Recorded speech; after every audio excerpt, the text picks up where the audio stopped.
Good evening, and Happy New Year. Tonight is January 7th of Cyber Year 2026. Welcome to the Massifred Art Stream.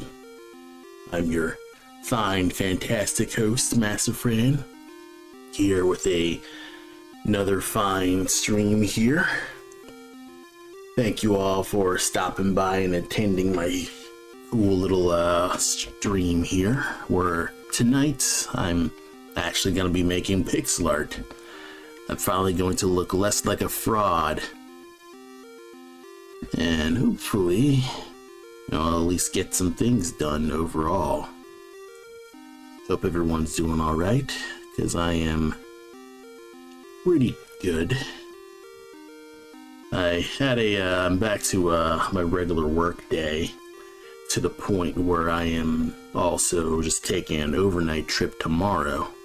So I actually might wrap this stream early, just so I can get things, when I can, just so I can go to sleep early so I can get some rest, actually make a long drive. It's going to be a 2-hour drive to Southern Illinois, so that's going to be pretty difficult. Thank you for the follow, Young Khan. Glad you can catch my fine stream here. You're seeing me kind of just work on some get the start of working on some new art stream stuff. So for tonight, I am getting myself started on working on a few of my cutscenes. So right now I have a fairly sloppy storyboard of just stuff that I've written to kind of just get things going here, and I've kind of just have a whole bunch of just a little I guess a visual script of like what's going to happen, and the little write down things will be gameplay here. Cutscenes are here, and then gameplay here, and that's basically where Adam comes in. Oh yeah, a very nice plan, a plan that helps. It's always pretty good to make sure that I'm just ready to roll, and so far, this is going to be the actual real work of doing pixel art here. Because right now, what I have so far is a decision of like what kind of pixel art font to work with here. Oh, yeah, sorry about that. So for the Aseprite here, I've actually been working with a whole new layout, because when I was installing my update patch thing, for some reason it wouldn't like open at all.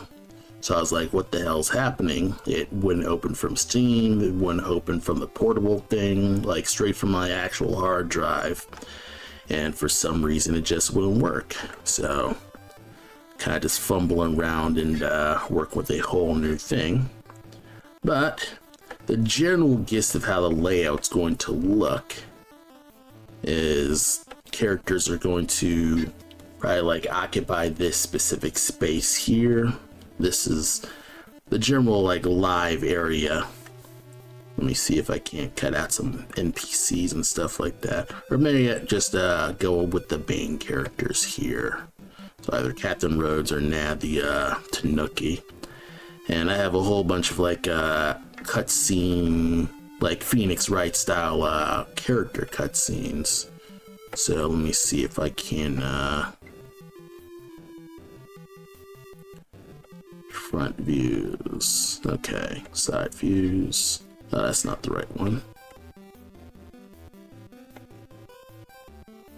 Ah, there it is.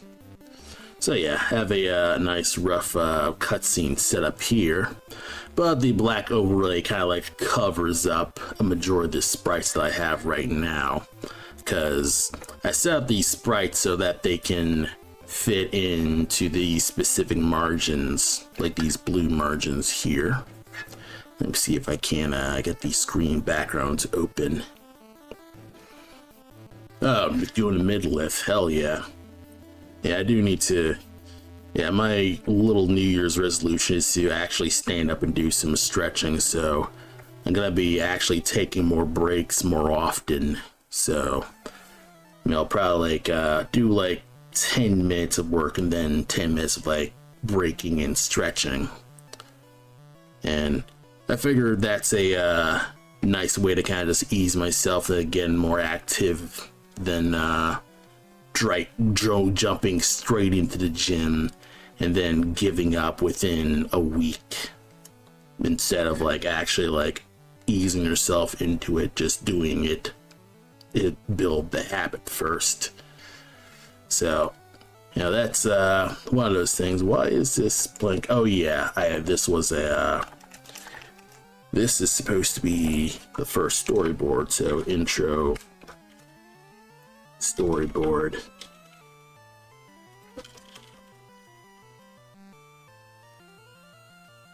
Yep. So yeah, intro, storyboard. This is gonna be my whole new thing. I'm gonna be probably swiping this water storyboard. And these are a bunch of like background set pieces. And essentially, what these screen backgrounds is going to be is this blue area is the live area right here. This is a general 256 by 4 inch live area because it'll fit with the wide screen. And then I have, you know, a 32 pixel by 32 pixel margin around just every spot.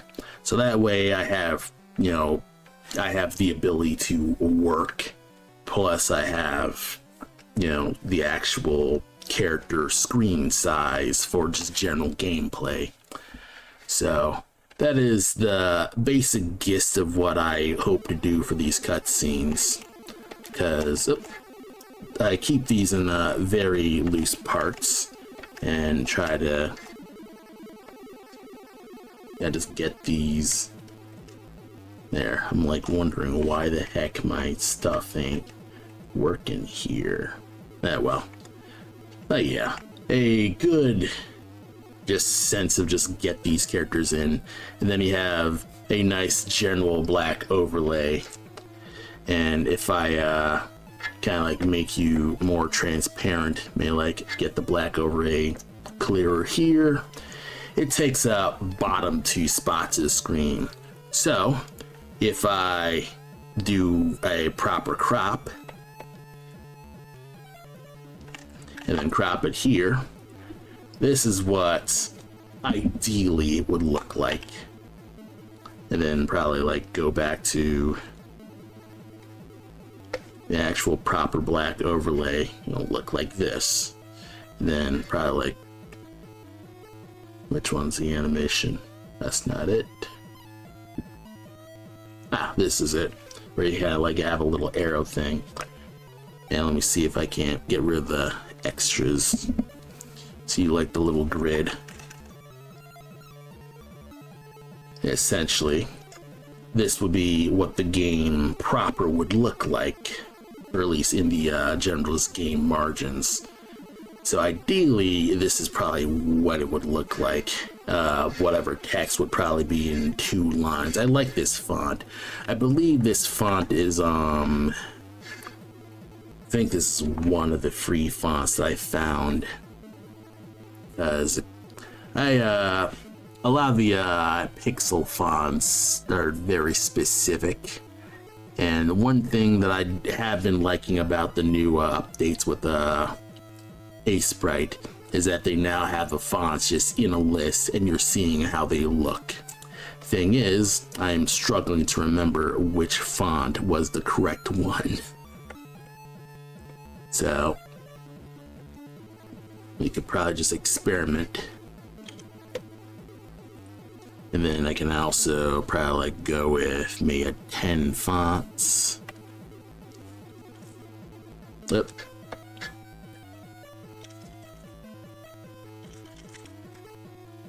That's not it.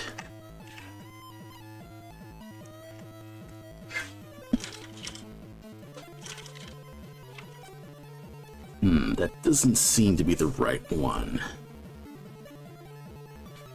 Well, Well, I could like jumble around to it, or I could just start doing some blocking. So let's go back to a previous one where I just didn't crop.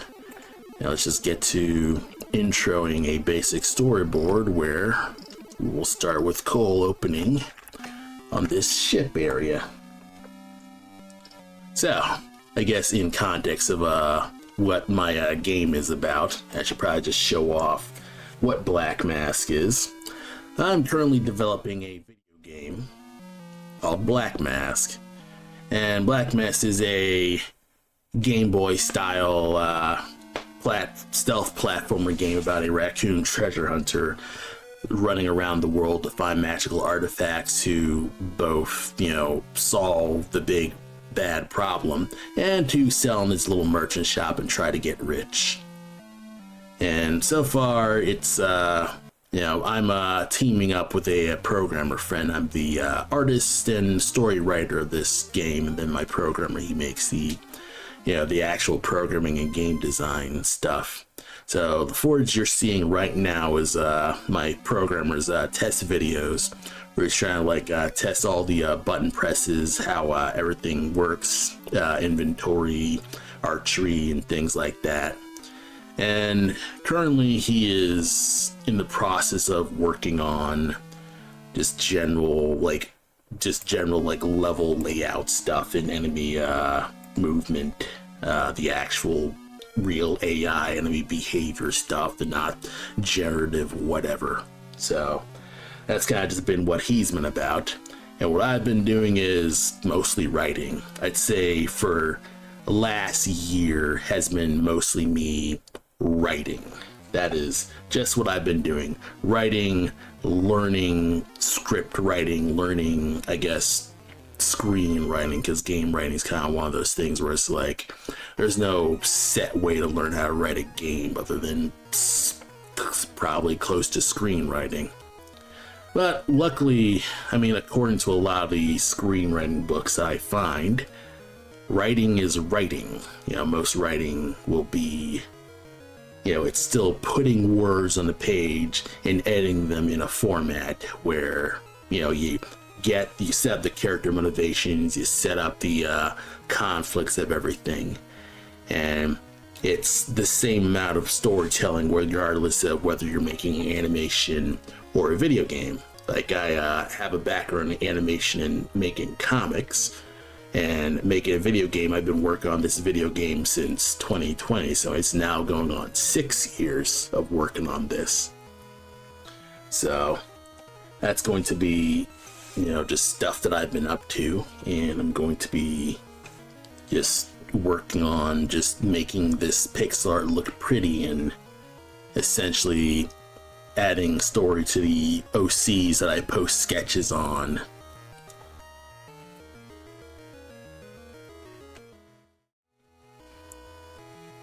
Anywho, let's see if we can get started on actually working on stuff, because I've probably been talking everyone's ear off. You're here to watch me actually make pixel art, so I'm gonna be doing that. So yeah, currently I am just in the process of, this was the initial neutral call. That's not the right one, but we're gonna work with this. I'm okay with this this layout here.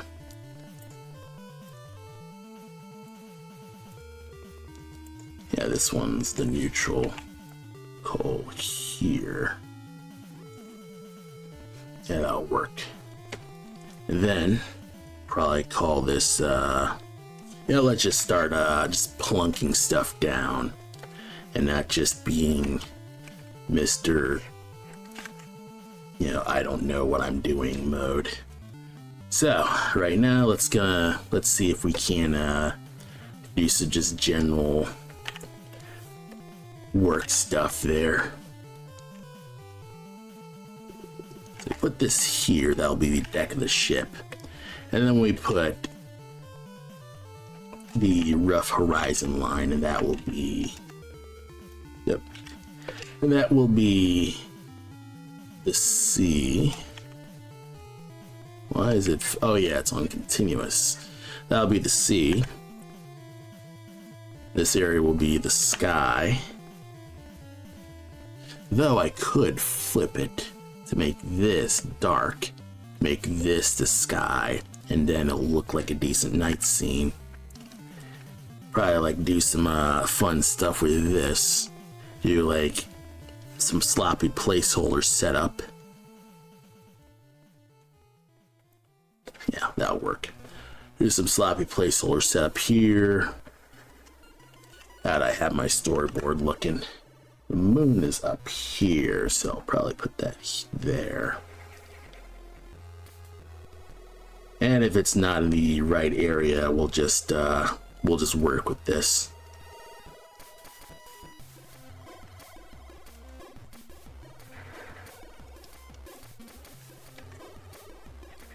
Yeah, that'll work. And now we're actually going to do some proper, maybe island design, because so far I don't have a specific design for the island per se, because essentially the objective of this game demo is that Cole is visiting a abandoned island to find a legendary lost treasure said to have gotten lost in this mystery island that's not inhabited, that was formerly inhabited, what are essentially chimera known as owl bears. And of course, if you played, certain tabletop games, you probably would know what such owl bears would be. Obviously, for legal reasons, I'm not going to directly call them owl bears. They're probably just going to be known as chimera. But essentially, that is the long and short of it. This area will probably just have giant trees all over. And it's a funky island with its own funky little aesthetic and base, and plenty of weird exoteric little things with that. And environment design is one of those things where I'm kind of like, I either learn or I fail. So obviously I'm going to actually learn it because I want to finish this. So essentially, I'm trying to just not be crushed by self-doubt, and instead just try to do your best to just get your work moving. So that's one big thing that I've been trying to push more over my year, is try to just get myself to create art for just creating art. Just get yourself creating art, not getting stuck in self-doubt, and try to just get things straightforward and out, and not feeling hampered by what you can or what you can't do. Because there's been a lot of times where I kind of like feel like, oh wow, I'm not really doing well with what I'm doing. And over the years I felt, oh, I'm not really doing well, like everyone I meet's doing way better art than I do. And that's kind of the mind killer in general, because you can essentially just stop yourself from doing anything because you essentially kind of just doubt yourself to death. So that can be a real problem overall. So one thing that I've been trying to figure out with that, I go to therapy. I've been currently reading this book called Mastering Creative Anxiety, and I don't have the book. It's a library book, and I'll have to go look up the author's name when I edit this video and kind of just post it on screen.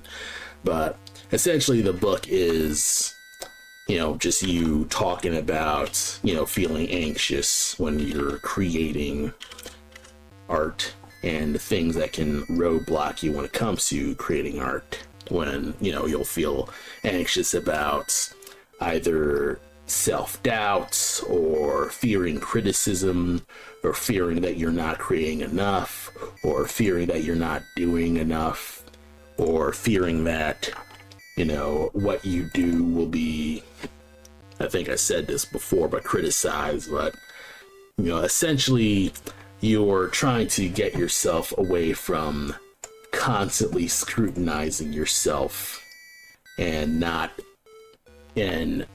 getting stuck on little semantics of, you know, whether or not you're good. Because it kind of doesn't matter if you're good, it matters if you're ready to do the work. So luckily, I'm at least decent at getting myself to just go for, and right now what I'm doing is hunting for some old art of sketches that I did of drawing the ship. So you know what, let me just get my refs out here just so everyone can just see me kind of just doing some ref hunts. So probably just bring a lot of some old like concept sketches here, because this is one of the designs for the ship that Cole will take. And I'm trying to currently find whether I already made a sketch of the island, because I do distinctly remember that I made a pencil sketch of the island, and I am struggling to find it in my computer hard drive right now. I don't know why I have duplicates. Is this larger? Looks larger. I think I'll just delete one.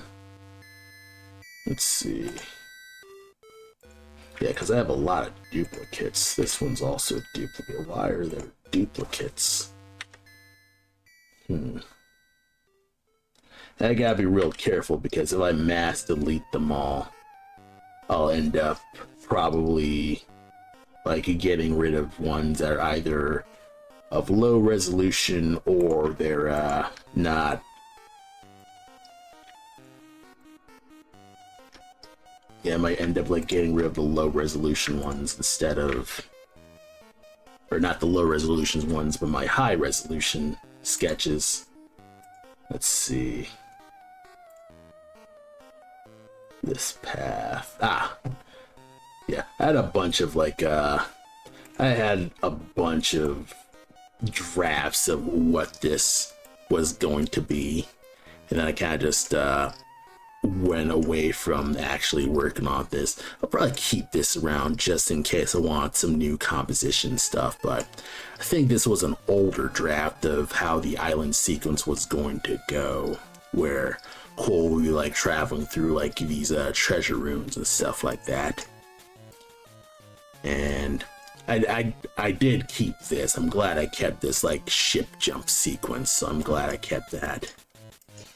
Yeah, I probably should have like re-looked at this sketch a while ago while I was doing the initial storyboards.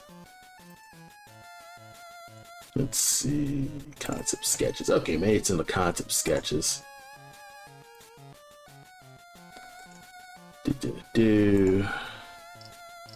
Yeah, maybe it's my concept sketches somewhere. I could swear I put this island drawing. If not, I'll probably just have to just come back to it.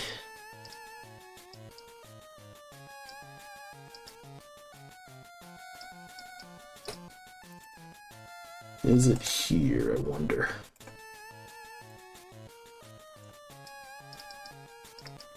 Yeah, I'm kind of just diving and figuring out where the heck it goes. Probably put this here, just in case.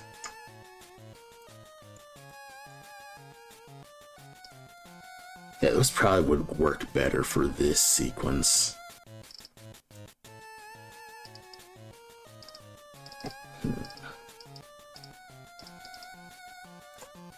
Yeah, a lot of this is just ponder night. I am pondering everything.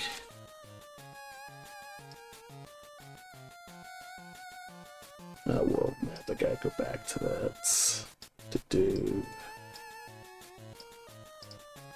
Strange that I can't find my island sketch.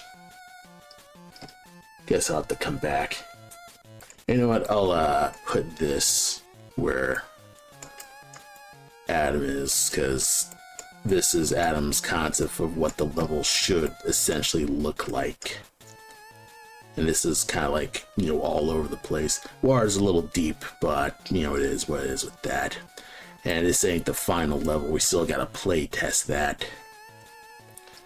Yeah, that's probably like the one big, I guess, part of anxiousness that I feel is because, you know, I'm not play testing it now. I kind of have no idea how the game's going to actually play. And I'm kind of like, all right, is all my crazy ideas actually going to work?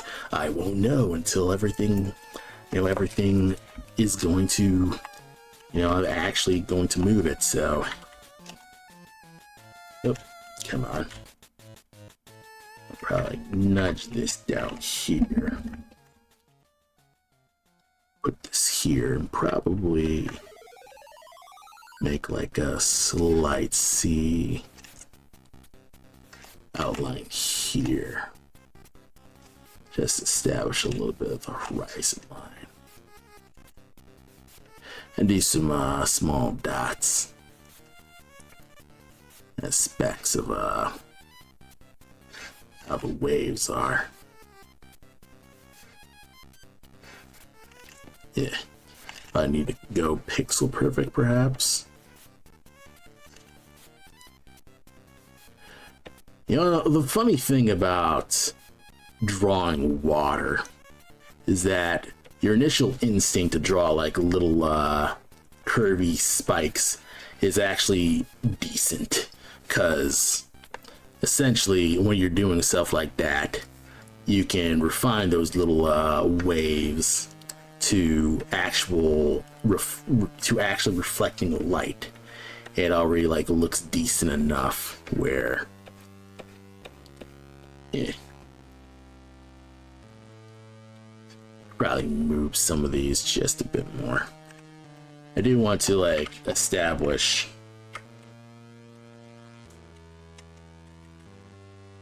You want to establish like where the bottom of the island is. Probably do something like do a bit more of like establishing where the floor is.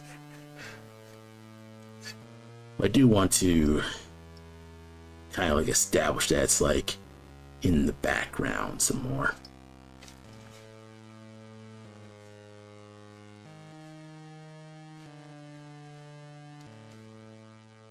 See, small coal. What's this? Okay, I'm like, I probably need a better description of this. Probably like medium or mid shot. I think that's what it is. Mid shot. Pull back mid shot. That way I have a better name. Okay.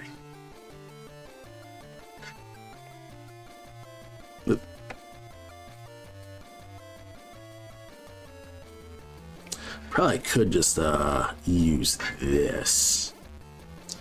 Crap, why don't I just use this instead?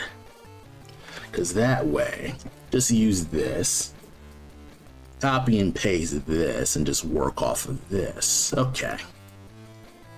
See, I could just, at first I was like, okay, I'm going to like do a whole new thing, but not necessarily. I can always like just start with this. All this is land. Fill this. And then have the sea rails or like the ship over this.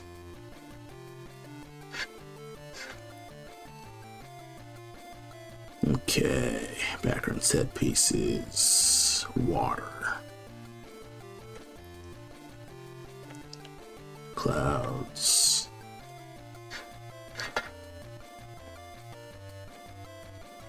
Yeah, let's make this larger.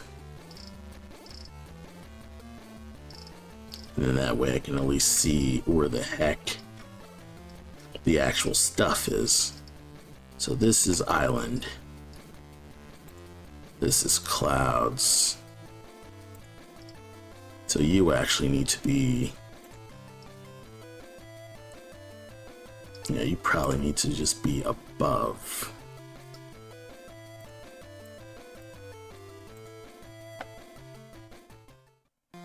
Come on. Yeah, you could reuse the clouds. May like duplicate you. Call these night clouds. That way, you can modify you. Modify you.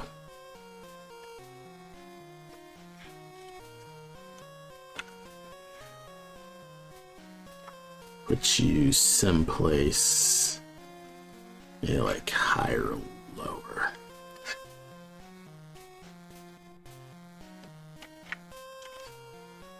And then do something like this.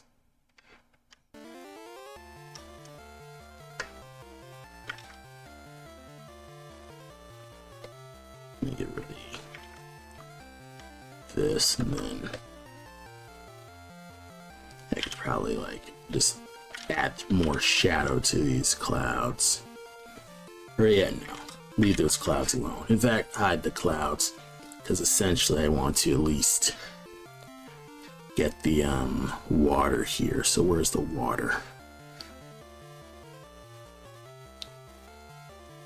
Water. See. Alright. Duplicate.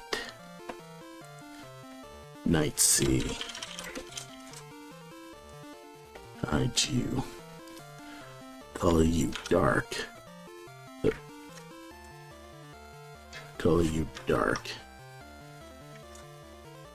All the pixels dark. And then I can press dumpster the initial like island sketch.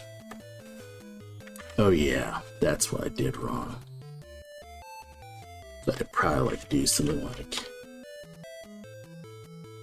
this.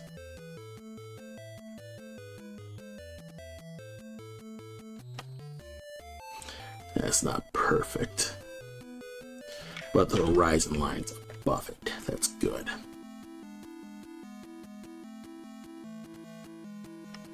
You probably cut the island, fill this area, or bury it, just dumpster it all,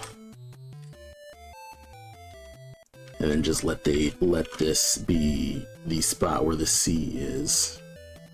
And you scale it down, because essentially I want to be able to, you know, just compositionally just do this.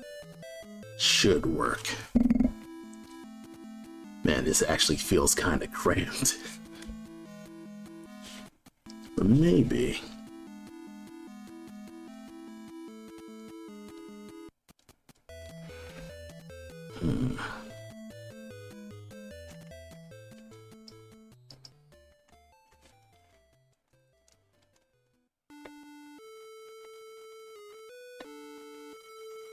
Like duplicate this. Maybe I could nudge the black overlay lower.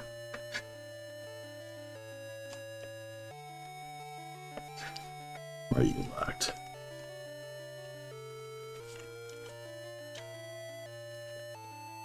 Let's see the grid. And they should just occupy 2 instead of 1. Instead of name, because the name is just going to be a waste, it would just occupy this top part, and that way I'll have a little bit more wide space here.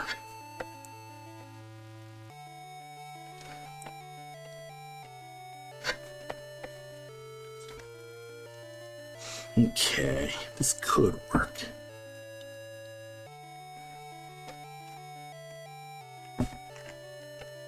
Maybe I just flat out made the ship rails way too wide. Oh yeah, this is a tile. Just have to let this go for a bit.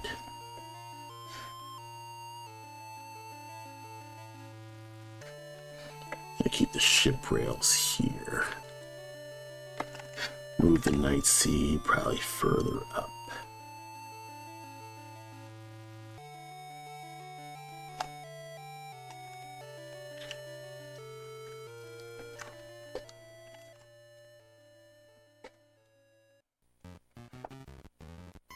Yeah, convert this to just a regular layer.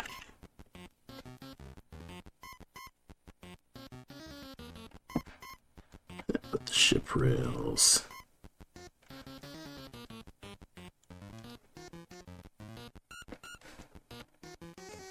Like ship rails. O2. That way I can just have the deck with this as well.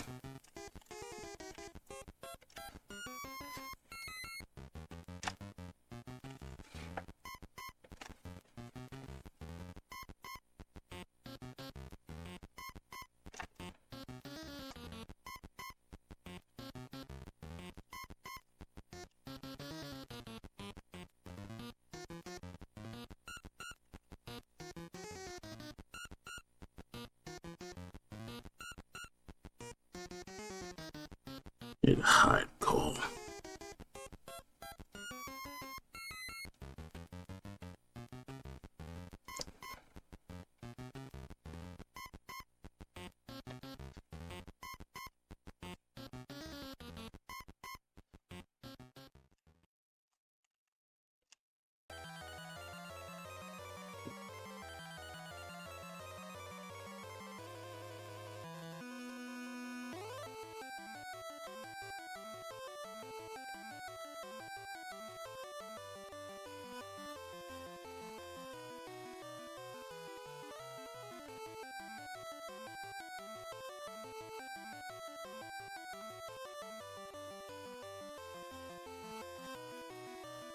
Yeah, funny because this isn't exactly the 8x8 tiles of an actual Game Boy hardware.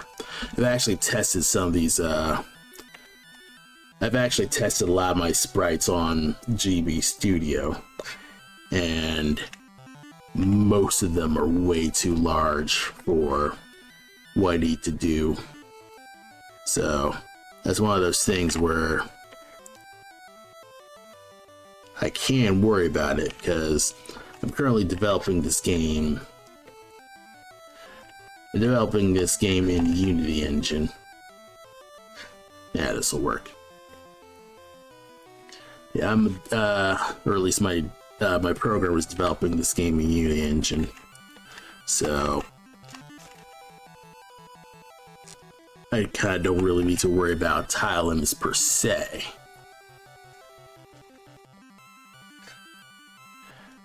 But the one thing that I do want to keep up is this general Game Boy kayfabe, so to speak. You should be 6.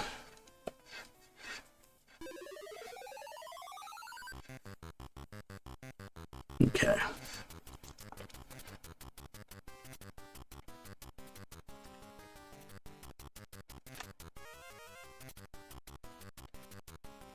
Yeah, trying to like do a bit of a stair-steppy thing.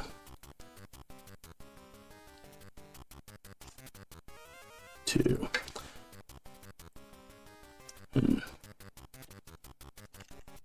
What on?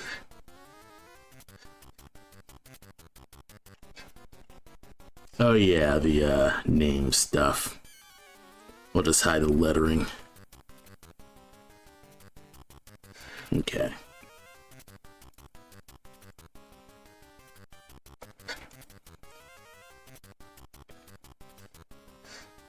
Okay.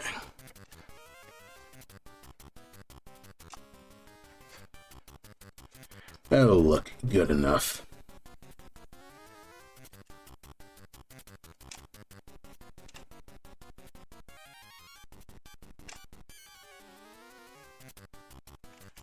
Probably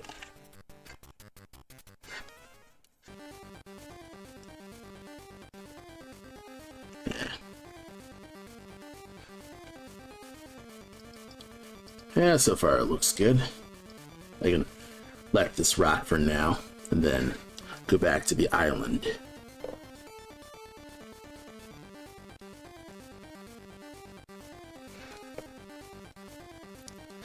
I'm now kind of just realizing that by putting so many layers on this, I've kind of just made things much more complicated. Okay. But I've managed to, I'm salvaging it. And everything else is mostly just pondering stuff. Probably could just work with a larger brush so I can just have a bit more, just do better block-ins.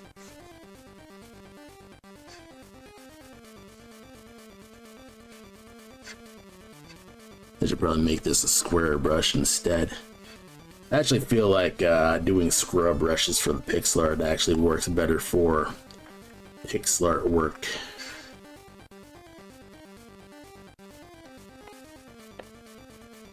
Yeah, I can just get rid of the moon later.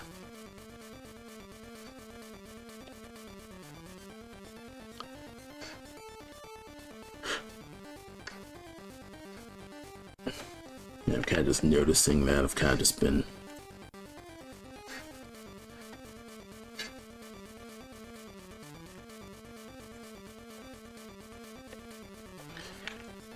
so I just need to cut what's unnecessary and try to get this not be as even, because the tough thing about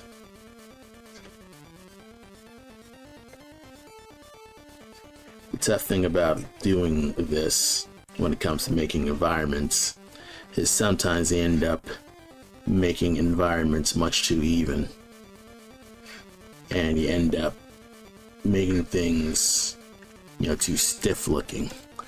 That's a common critique that I've gotten when it comes to my environment art, is that, will this work? No.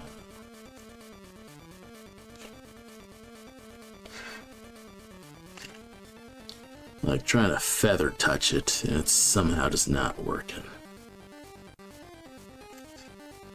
I gotta go back to the circle brush.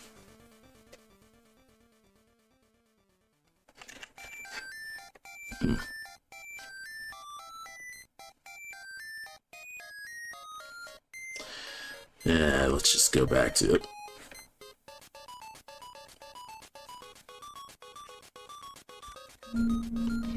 I guess I'll need to just put in my shortcuts for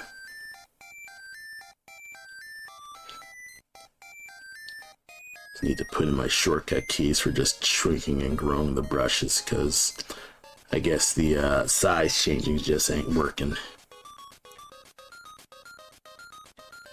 which is fine. Alright, look like cliff sides. Make it look like cliff sides and little rock faces, so that way it looks distinct from the backgrounds. I mean, it should be an absolute dark screen. That could work, but it doesn't make it glow as much.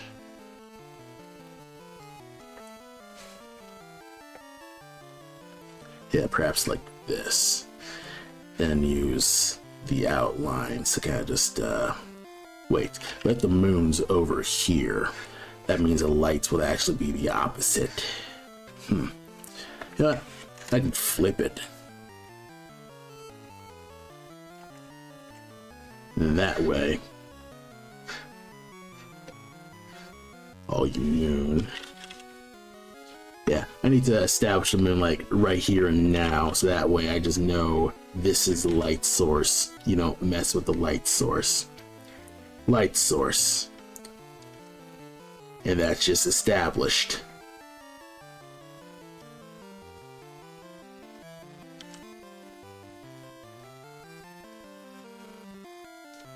Okay. So we do this. Sad I'm going back to 1 pixel. I'm trying to fight for multiple brushes and it ain't working.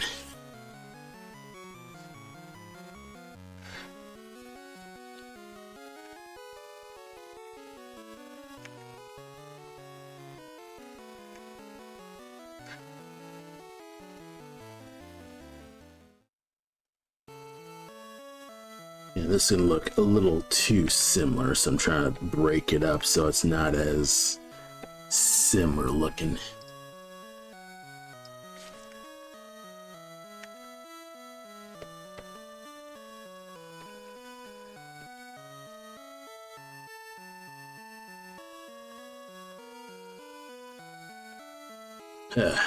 So I've been playing Metal Gear Solid. I've been playing a little bit of Metal Gear Ghost Babel. That's essentially Metal Gear Solid on the Game Boy, and it's been pretty good. At first I was struggling to play because I was playing Ghost Babel before I played actual Metal Gear Solid, and I was kind of struggling to understand, you know, the controls and the logic of the stealth.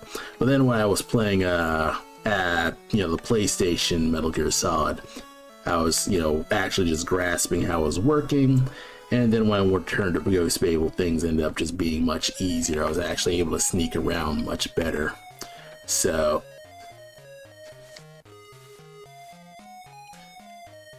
yeah, that's been pretty nice. Probably won't play Ghost Babel on stream. Probably just you know, leave Metal Gear Solid for just that kind of stuff. I'm nearly done with Metal Gear Solid.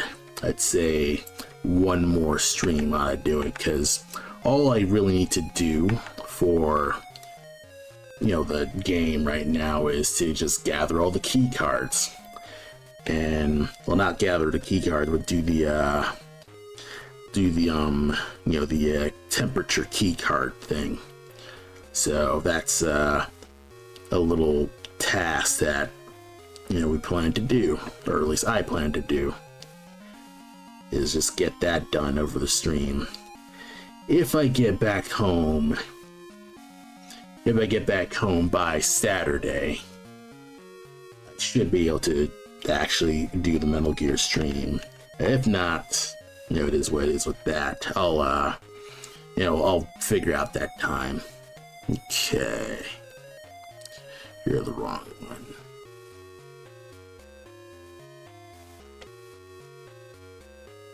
Neutral back.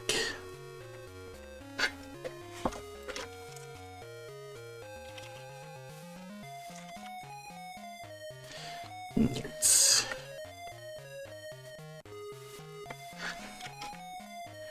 Can I make you like this, perhaps?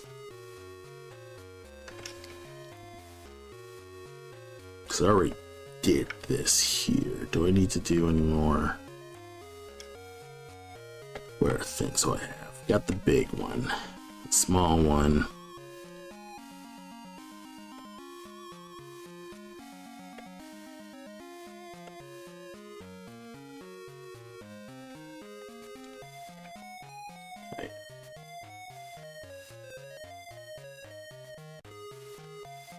I'd probably like move you here.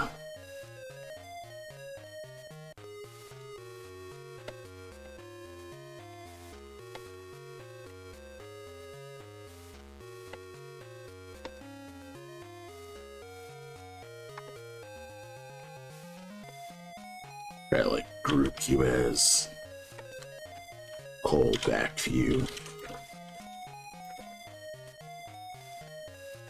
And that way, you'll like have all the ones where it shows him the back.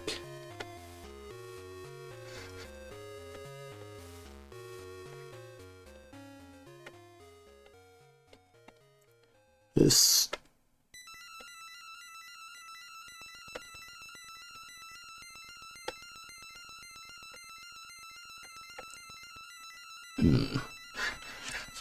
These are such similar... Oh, I know what's up with this.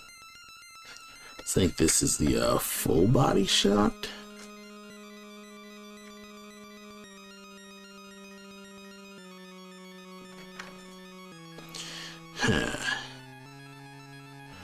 I have half in mind to kind of like dumpster this in exchange for the full body shot.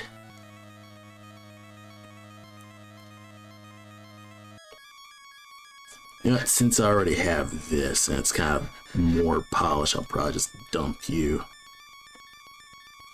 It's a little permanent, but let's see, what's high angle?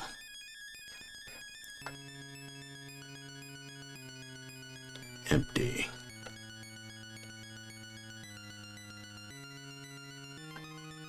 I think I'll get rid of this because folder's open, but it's not really like doing anything.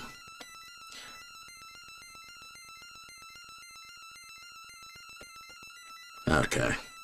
Coal, maybe like full bod, small.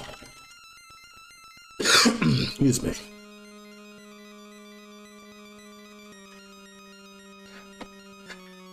So I see you here. Okay, I think I know what I was doing with this. So this is supposed to be more like a wide shot. So put you in the wide shot section. Call it coal.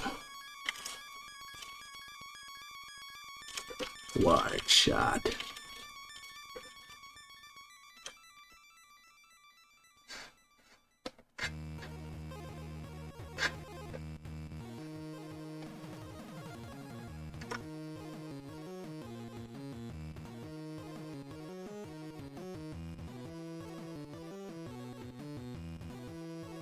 Okay, I think I know what I can do with this.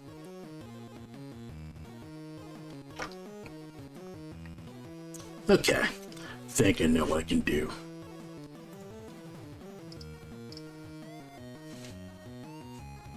Okay, I think I know what I can do. You're up here, and we establish Cole's a short guy, and he's standing to see the moon.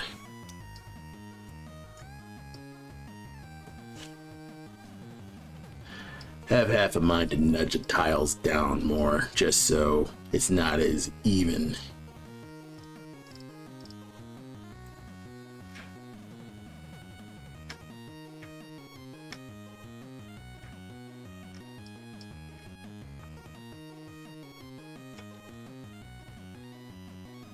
Yeah, let's make you just a regular layer so I can actually move you towards the tile map.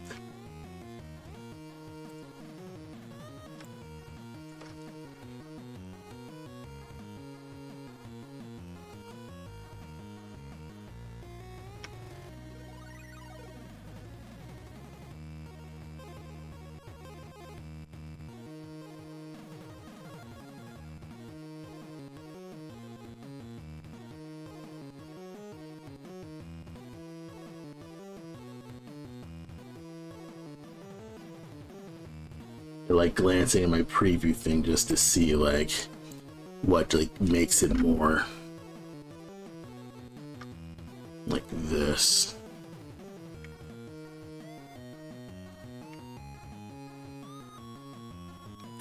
That might work. This might work. And then go back to coal. Nudge it down. And it looks, you know, not as completely even. I think I do need to rework the island look and go back to like what my thumbnail had, because my thumbnail has it more pointed in comparison to what I'm doing in the pixel art. I gotta find that concept art. Oh, I got a bot. 1 sec. There you are. You're out. Alright. So yeah, the composer of this music, this is from Super Smash Flash, and it's the same music composer as Rivals of Aether. I don't know if he's composing for Rivals of Aether 2, but you know, he's definitely the you know, it's the actual guy from Rivals 1, because you know, I bought this from his Bandcamp, or her, I don't know the actual person.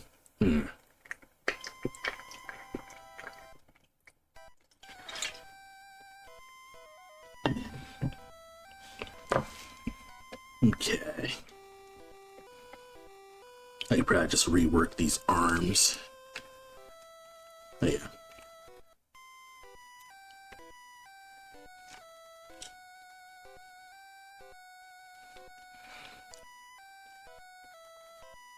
Okay. And one thing that I'm pretty why aren't you? Oh yeah. One thing that I'm pretty fast and loose with when it comes to why can't you? Oh yeah, because this ain't the other program where if you press you have to press Control T, you can just rotate straight on. And one thing that's notable about what I was about to say, one thing that I'm pretty notable about when it comes to like my pixel art is I'm currently in the just plunk them down point where kind of just being more fast and loose and not clean with my pixel art style at the moment. Just trying to just plunk in blocks, plunk in pixels, and try to just get things down and not catch myself in self-doubt overall. And that's been pretty alright. That's been how I've been tackling other pixel that's how I've been tackling other pixel projects, is that I've just been fairly fast and loose. And honestly, it's sort of a newer thing, because you know, when I first started pixel art, it's probably typical of most newbie artists in general. But, you know, you're precious about the lines that you put down, and you never see... I could probably do something like... let me block you. Go back to Cole.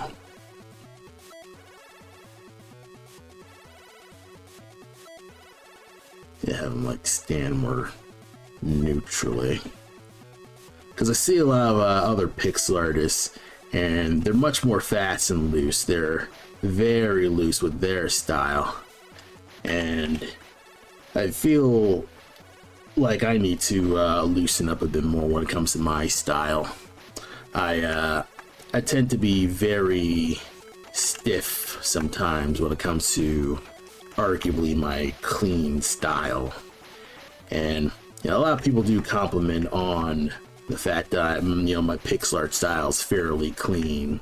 You know, it's me basically doing my best to kind of like copy what the pixel artists do in games and stuff like that. I look up pixels on Spriter's resource and it all looks pretty fine with that.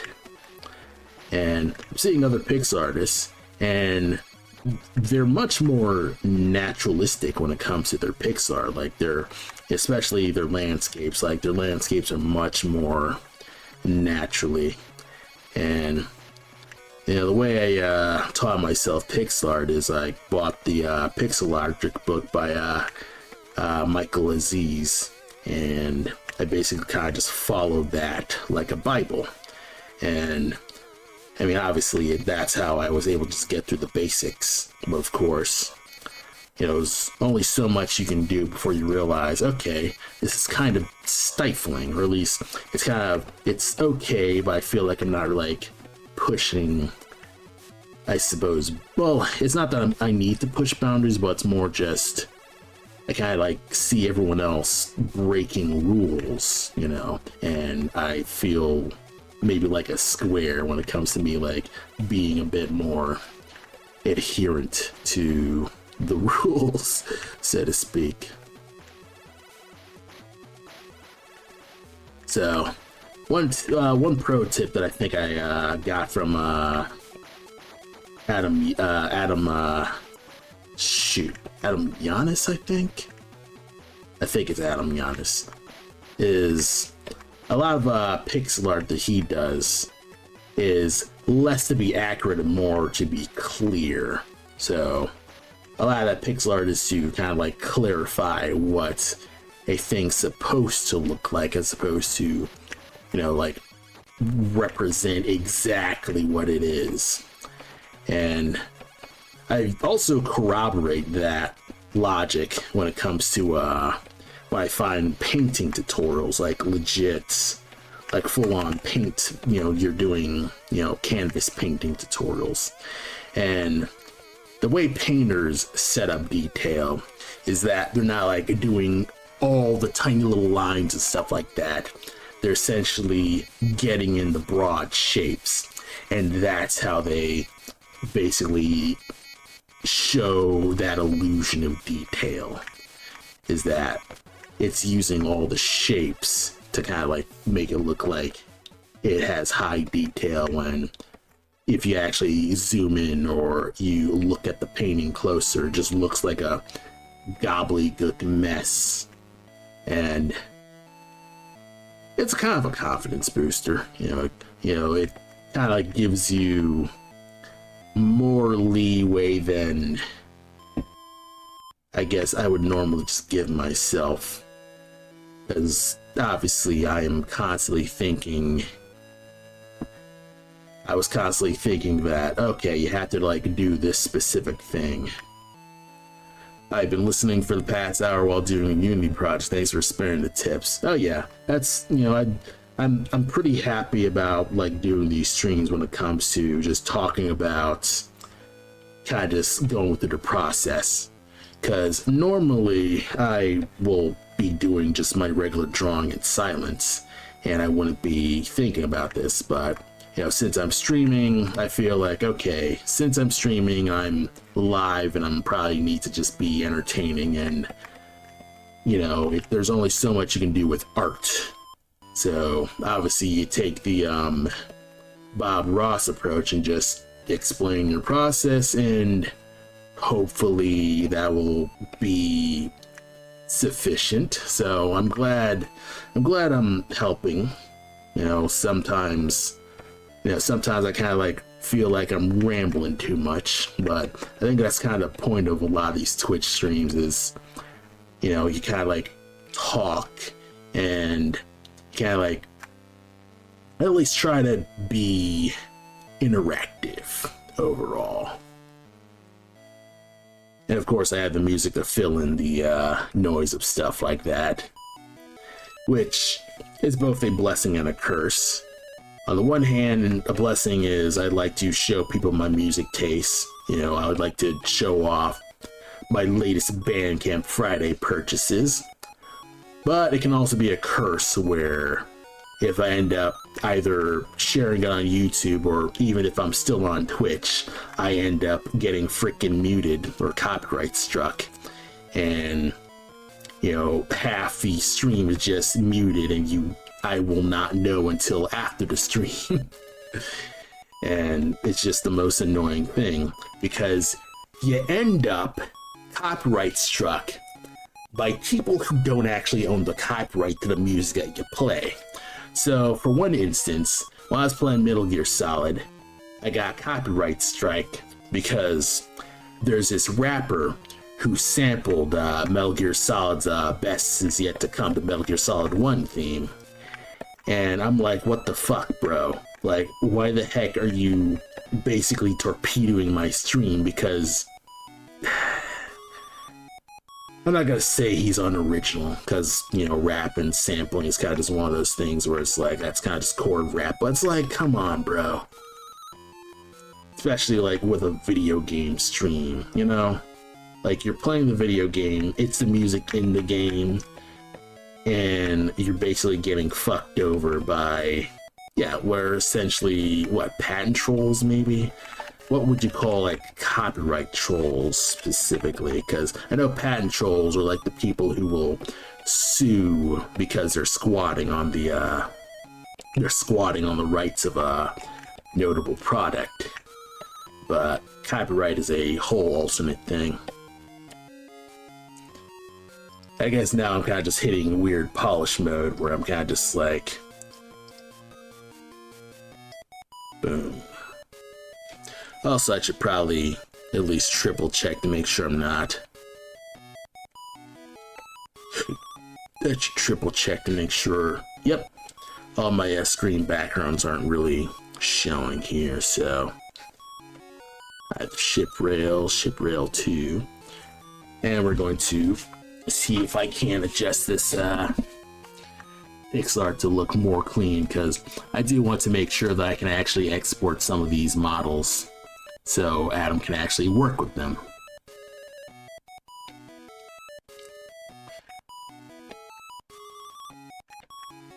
But yeah, copywriting can suck, especially when you're uploading on YouTube. So half my streams, whenever I upload it to my archive channel, tend to get muted because, you just gotta deal with the freaking copyright thing. And it's not like you can dispute that copyright claim, because YouTube is dumb when it comes to that stuff.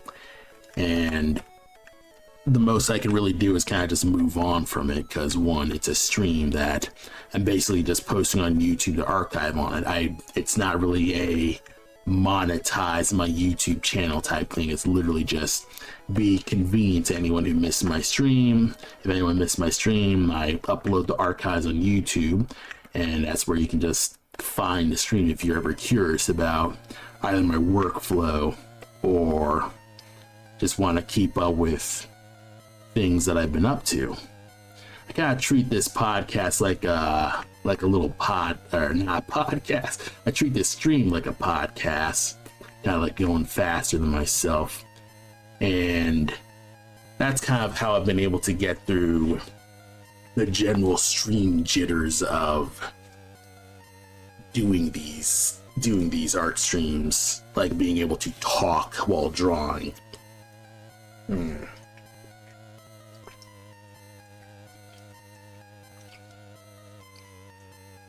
So I just choose 10 songs and would only use those. That's actually a great idea. It would also save me on dealing with like a lot of my playlist stuff, because if I ever move any of my VLC files, I end up really messing up a lot of my playlists. And the VLC playlist just, whenever I move my music files, the playlist just will skip stuff. And I'm like, oh man, now I have to refine the music again. So it would probably be better if I had like more curated playlist that's specifically for streaming, and that I know for sure is, good to stream with. Because I've actually been going through a bit of a school of hard knocks thing when it comes to setting up my stream playlist so that it's good for live streaming. Because it's literally, okay, if it gets copyright struck, I kick that track off of my playlist. Like one song, Sweet Dreams, that's from the Sonic 2006 soundtrack, which is basically a remix of a Sonic 2 theme, and I think it's by Akon. Like, I think Akon sings the music and stuff like that, so I guess that's why it's copyright. But essentially that constantly gets copyright struck whenever that's on my playlist, so I gotta remember to always just make sure that is never in my playlist, especially when I'm playing either a Sega themed playlist or a Sonic themed playlist. And that's kind of just how that goes. Okay, let me see the ship rails. The coat could either be longer, or I could show Cole's legs more.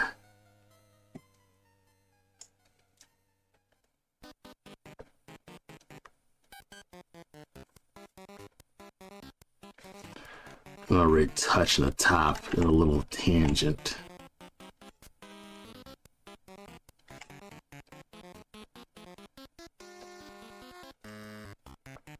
Man, one game that I keep jumping in and jumping out of is playing the Wario Land series.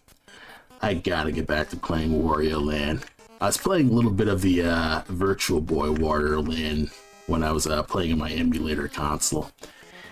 And it's a really strong game. It feels like the missing link between Wario Land like Warrior Land to the Game Boy and then Warrior Land 4 and stuff like that. Like, it's pretty good to play. So I've been enjoying Virtual Boy Warrior Land. Yeah, Sonic playlists are great. It's nice to kind of like just have those there and stuff like that. But yeah, the copyright is hell annoying. So I'm trying my best to kind of like manage it. Though I'm sure most people are doing what they can. I think I could probably do this, couldn't I? I've also been like trying to see, okay, where are some cool spots where I can just do some aliasing? Like little points where you can just do some fine anti-aliasing and stuff like that. Because that's one like cool trick that I've been trying to just incorporate more often in my pixel art is smoothing out lines with anti-aliasing.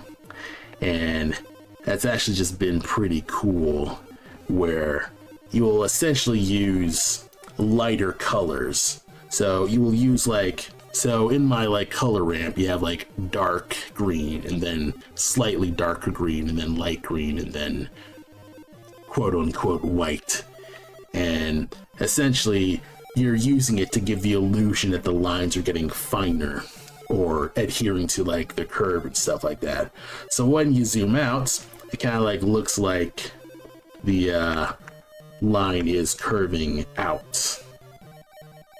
And so far it's been looking pretty solid. I'm pretty happy with like, you know, how I'm tackling it and kind of like learning how I'm doing this as I go. And it's been nice to give it the illusion that the lines are getting thinner and thinner to the point where it just gets razor sharp thin. So that's been pretty nice for that's been the technique that I've been trying to incorporate in my pixel art work more often. To try to like incorporate more like aliasing and things like that. I do I think one big thing that I want to do with my newer pixel art is try to figure out how I can get my drawing, like figure out a means of like transitioning my regular drawings into pixel art in a meaningful way. And I've been trying to find things like pixel art conversion things where it would take a picture and it would like reduce the colors and the resolution enough where it would look like pixel art. And I've been experimenting with this one called let me look, see, it's on my desktop right now. Pixel Art Stylizer, I think it is. Yeah, Pixel Art Stylizer. And so far it's been okay. I've been it's I have to basically figure out a way to kind of like get it to look, so it can reduce the colors, but it doesn't like you have to like do a bit of work to get it to go into like the sizes that I want, because again, I tend to work with pixel art sizes that are as close to the actual hardware size as possible, so there's no like confusion and stuff like that. Thing is, you know, a lot of the you know, game sizes, you know, they're fairly small, and this stylizer kind of like, it still just goes large enough that it's a bit of a problem. And if you reduce it, it just ends up blurring it out some more. So, you know, I'm figuring out as I go. Yeah, Warrior Land sure brings back memories. I never bought it myself, but my friends would always play it. So I have played little bits of Warrior Land 3, and I struggled to play a Warrior Land 4. I wasn't good at Warrior Land 4 when I was a kid. I should get back to it though. But I think I played more like a WarioWare than Wario Land, arguably. So obviously I know about Wario, but in terms of his actual adventures, I probably haven't really done a lot with Wario. But still, it's one of those things where it's like, I do want to at least I want to at least see Wario Land, or at least play through Wario Land, because I hear it's a top tier GBA game. So, you know, I totally want to at least get through that. I'd say the one thing that's been kind of just reigniting me a little is, you know, because I'm doing game development and doing more pixel art, it's got me, you know, like looking at old like Spriter's resource sprites, and that in turn gets me to look up like old retro games and kind of like, you know, emulate them and things like that. And I got an Amber Nick to just play emulated games I haven't played before and want to try out.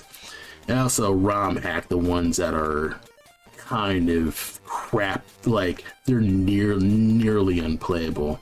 Like I ROM hacked Fester's Quest on the NES, so the shots would actually be much more cohesive. So I do stuff like that in order to actually be able to just get through the game and kind of just see what the game design is they're trying to go for with that. Obviously, Fester's Quest is still kind of a pain in the butt to play, but you know, it's less of a pain in the butt at the moment. Alright, so erase it. Oh yeah. Erase you.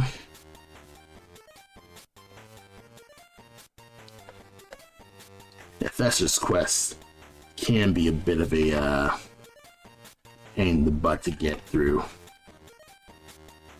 But because, you know, I've been doing ROM hacks, it's less of a pain in the butt to get through. And that's kind of just what I've been doing when it comes to just a lot of the older, badder games. Because, I mean, it's one thing to learn game design from good games, but I'd say there's also a bit of a, you know, there's also a bit of a learning experience when it comes to learning from bad games, because, you know, it'll teach you what not to do, or what you should expect from an actual game that's supposed to function, or what you would, you know, you would feel the difference between a good game versus a bad game. Like, for instance, because I was told about hit stop and stuff like that, I immediately start noticing games without that hit stop, and it makes a world of difference with that. And, you know, you end up like realizing, oh yeah, this game doesn't have hit stop. And now I've kind of like, it's kind of fascinating now. You're kind of like realizing, okay, I actually know what's actually wrong with the game, instead of simply saying, oh, this game sucks, I don't like it. I now can articulate what's exactly not working, instead of doing this typical gamer knee jerk of like, you know, saying, this something sucks, and then you show a Mario frowny face, because that's just what YouTube fucking discourse is just, you just say a thing sucks or worst ever, and you never really have any sense of like, oh hey, why is this bad? You know, no one really has like a sense of critical thinking when it comes to this stuff. No one actually like broaches the question of like, you know, what's not working, or what's working, what's not working, how would this be fixed, stuff like that. And I think this kind of stuff is kind of like I kind of just been on this like sense of like, I need more than just hearing something sucks in order to like accept me a critique, I suppose. Because you know, when you feel like you're making a game, you obviously want to have a decent amount of feedback. But when feedback sucks, it ends up just being useless for both you and everyone else who's like trying to help you and stuff like that. Obviously, when you're trying to improve, you're trying to figure out, you know, what to improve at. And if there's no way to kind of like elaborate on what you need to improve on, it can be frustrating. And I kind of feel as if,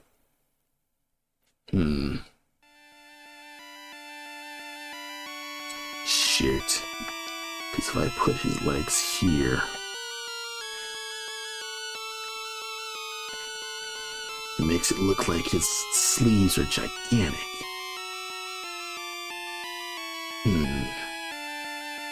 I lost my train of thought with this. But I guess long story short, I think more people could learn what the heck to actually, you know, I'd say long story short, most people are really bad at explaining shit, you know, explaining critique and things like that.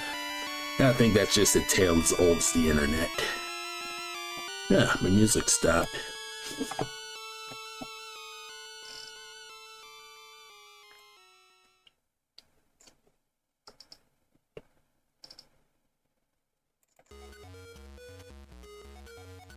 Okay.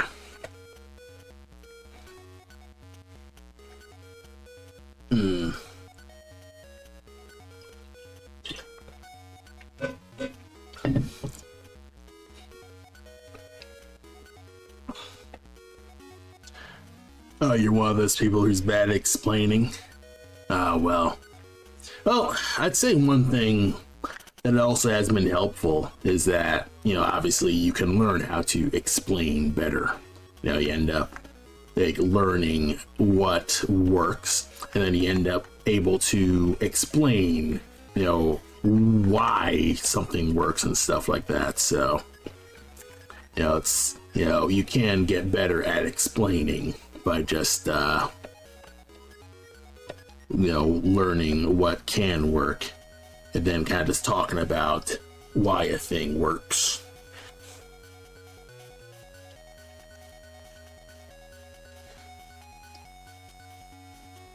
Okay, I'm kind of like being crazy about this because it's kind of like I'm trying to copy my storyboard exactly. I think one thing that I'm doing is I'm completely missing the mark when it comes to, because I had it fine here. Like, I'm looking at this, everything, it looks fine. It's just one thing that I'm not doing is I'm not putting it all the way up here. Yeah, because yeah, the storyboard looks like this. So essentially that's what I'm trying to do here, is just get as close to that storyboard as possible. I think I might not be able to actually have Cole's legs in.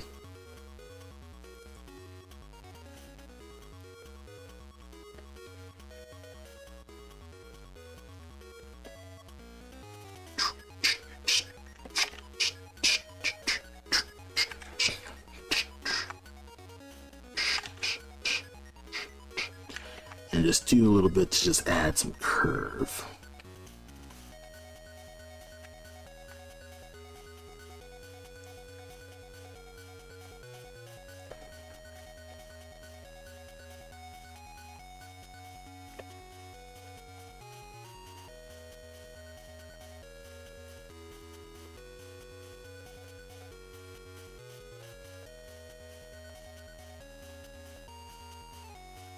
There we are. Kind of like doing this a little bit, and it ends up kind of being nice and tight. I think one thing that that's kind of like, that's still a bad habit, is I'm constantly like eye-doppering my colors instead of just either using like the color cycles. I think that's what this is. Because I think if you're pressing lighter or something like that, how would it work? I think alpha, compositing, shading, I think that's how it went. There we are. Like if you draw light,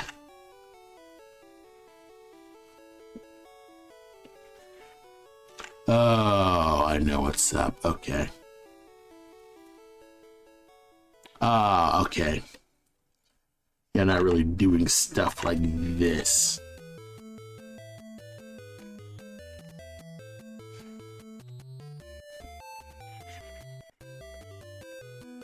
Ah, okay. Like, now understanding.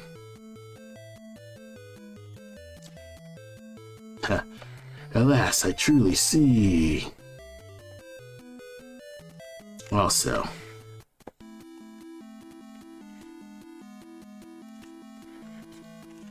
why is this like that? Yeah, get rid of that. Just go back to the simple ink. Like wondering why I can't color that.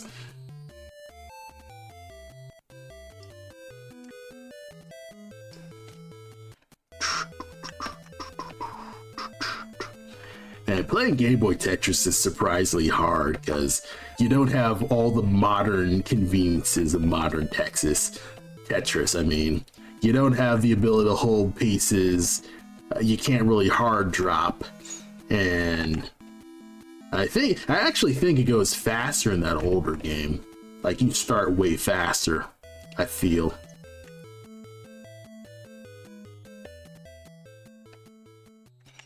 So actual Game Boy Tetris is a bit of an undertaking, I'd say. But still a fine kind of play, you know. Tetris is Tetris. Like, it's the same game that it's always been for the past, now it's going on, what, 20 years, maybe? I don't know how old Tetris is, I just know that it's like heckin' old. But still just, you know, Tetris, old is still gold, man. Like, Tetris is still just a solid game.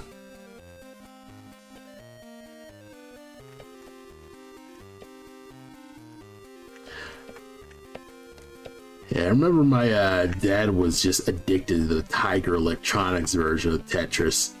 And all through the house, that freaking, the Tiger Electronics remix of the Tetris theme would just be playing, and it's a bit grating that I'm thinking about it.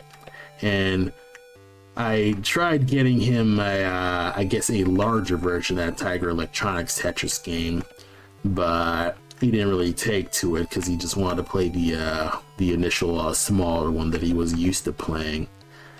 And you know, these days he doesn't play it now, but it's like one of those things where, you know, it's one of those just little fun brain training games and stuff like that.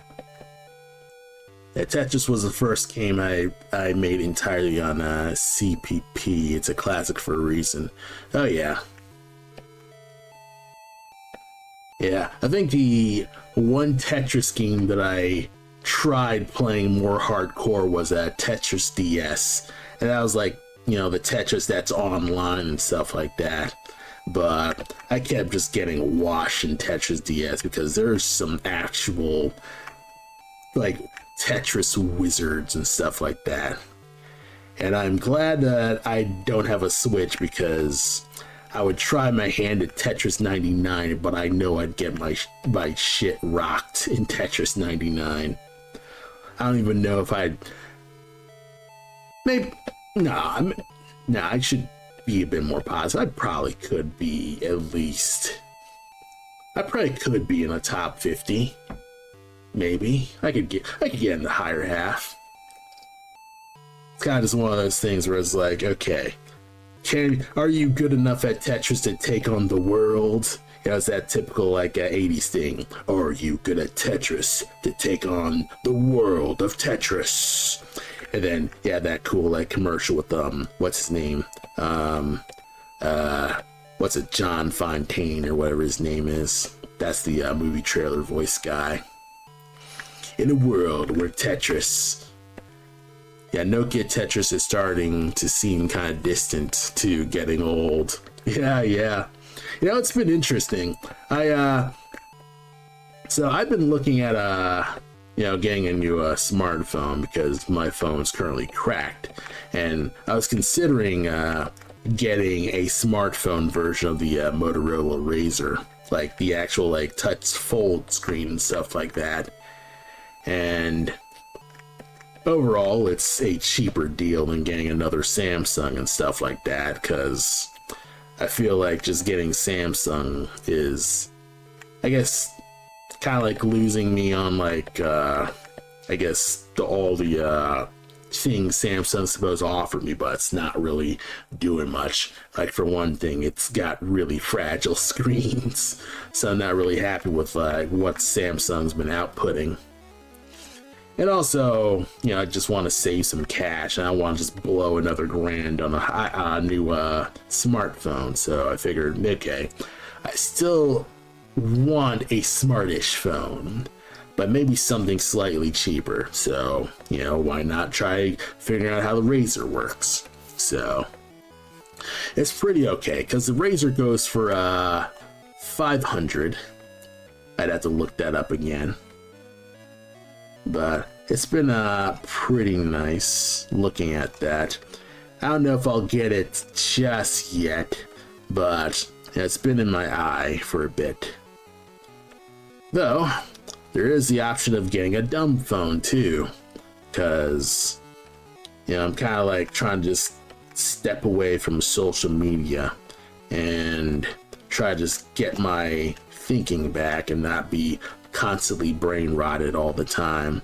Because, you know, I'd say 2024 can be a little bit of like 2023 was a bit of a wake-up call, and kind of just realizing, wow, you kind of, or like I was telling myself, wow, I'm kind of just constantly just being sad and upset all the time, and I'm obviously doom scrolling way too much. And I'm like, you know what? Maybe I do need to just do something. Maybe I should find a way to take back my attention span and stuff like that. So, obviously, I'm like, maybe I should just go full nuclear and just get rid of my big, like, smartphone. Because, you know, a lot of the apps are kind of just falling by the wayside. You know, they're turning into AI slop and not really, like, doing what I'm asking it to do. Pinterest is absolutely worthless to me now, because if it doesn't send me to an ad, it sends me to a AI picture that is not the reference that I'm looking for. And so I end up like feeling like this picture is just not legit, and I feel like I've kind of like wasted like that hunt. So it's one of those things where it's like, instead of like constantly scrutinizing every picture, maybe I should do something different. Maybe I should go to the library, look up actual picture books, and work off of a smaller but more curated reference pool. And that way, I'm having more of a focus, you know, a more like focused set of refs. And then my character designs will probably be not just an amalgamation of just Pinterest fashion, but actual me looking up, you know, the cultures that I'm finding the fashion from, or like the history of that fashion and stuff like that. And that way, my character designs will at least be more, I guess, mindful, maybe I could say. Yeah, let me see if I can ship rails, and then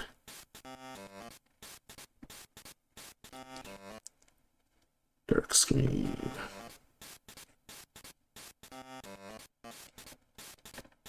There we are. Let me see if I can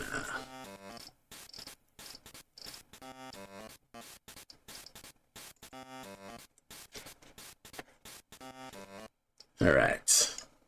Uh-oh, I accidentally, okay. Thought I moved it. All right, so far so good. And then show the text. The text is down here. Oh yeah, where's the C? Night C.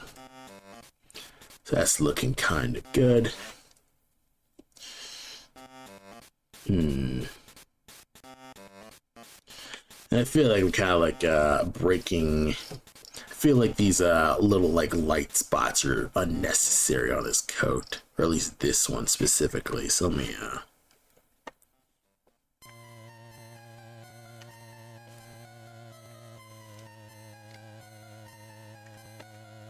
do this.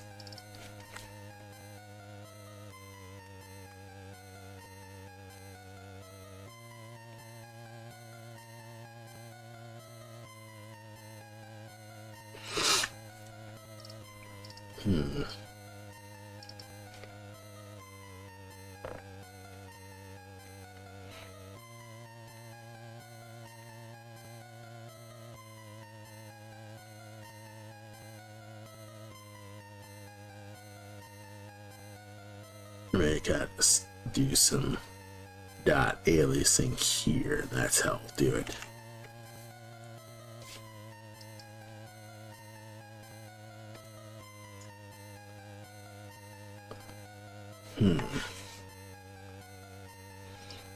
They add more shadow.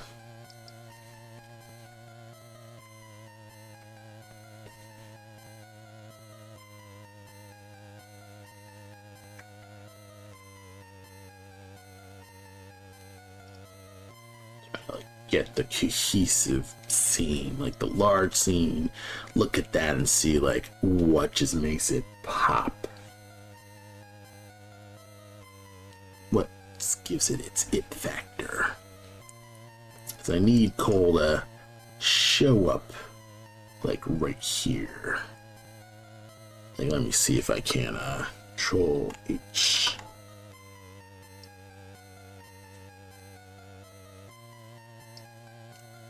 Because so far it's a solid composition. I could probably move the moon just a wee bit. Oh. I accidentally like put a yeah.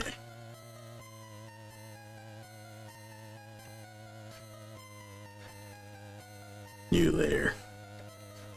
Put them in here.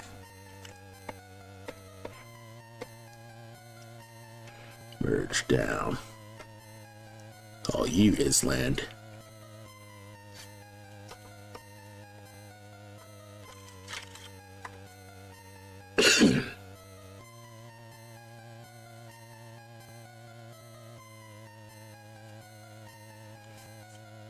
You wanna know what I realized? I probably could like animate this, like do like a little like 2-screen flap or something like that.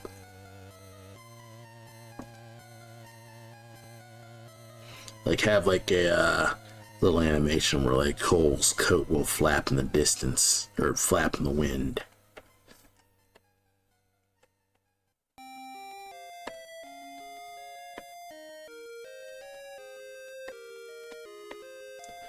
I may like do like a flap here.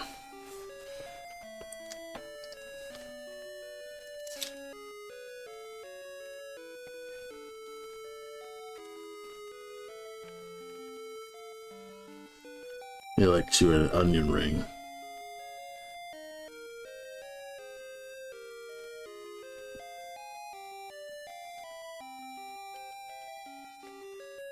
There we are.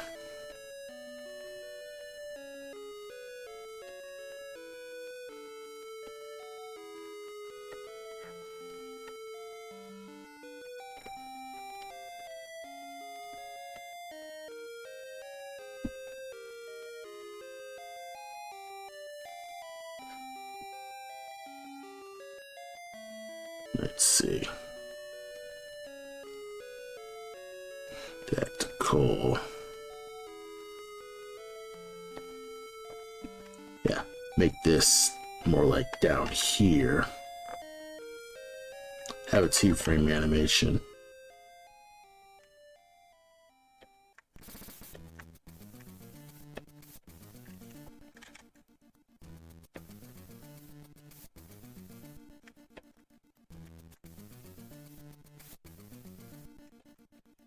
Yeah, get rid of that.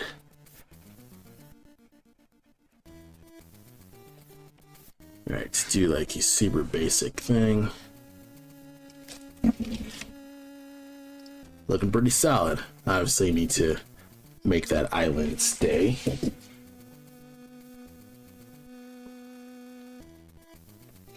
I can also do like a little stretch thing where his coat also kind of like moves close away too.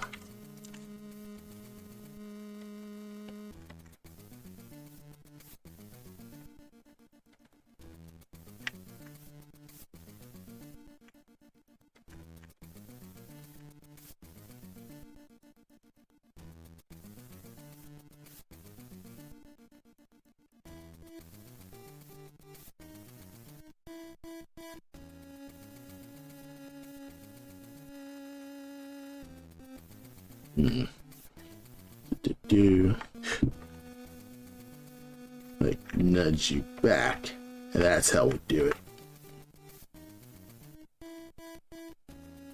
Looking slightly more cohesive, but I feel like now I gotta nudge this away.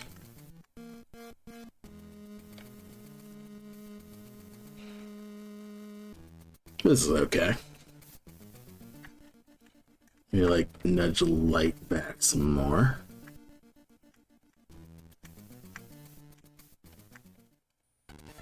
Let's see. It's kind of funny. I'm previewing it on my other animation layer here. That's one really nice thing about Aseprite, is that I can play the animation as I work it.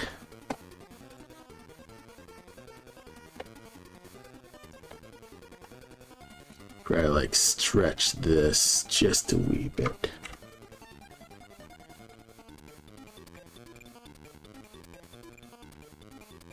All right.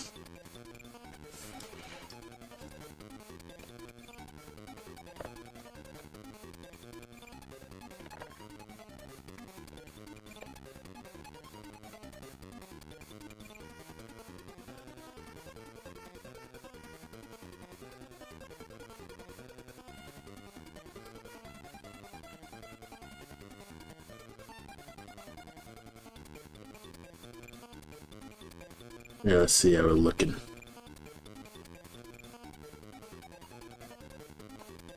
Okay, this one looks a little weird.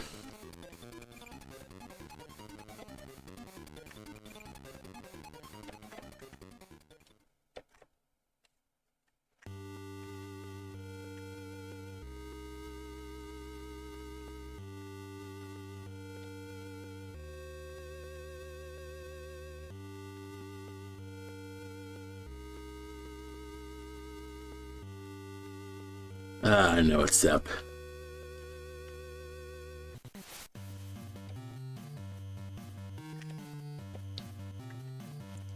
So it's kind of squish in.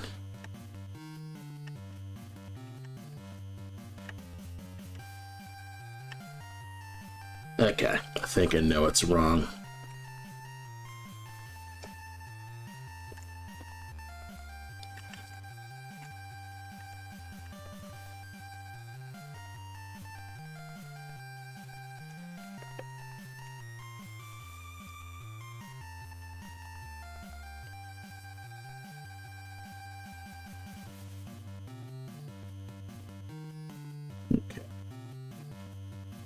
In,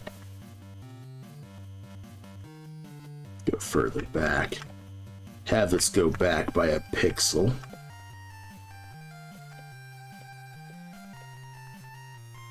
have it all kind of just go back by a pixel, work off of that.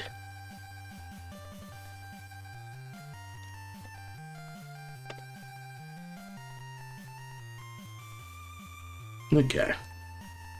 That's looking good. Right. Now I'll probably like have like a little fur moving here.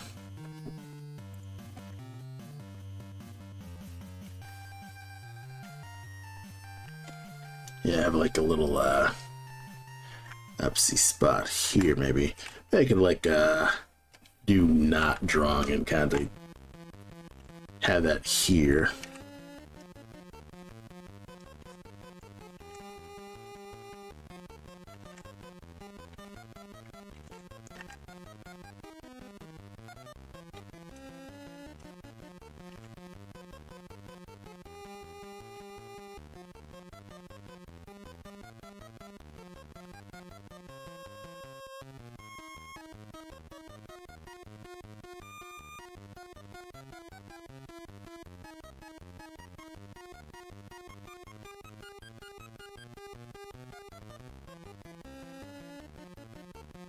Let's see.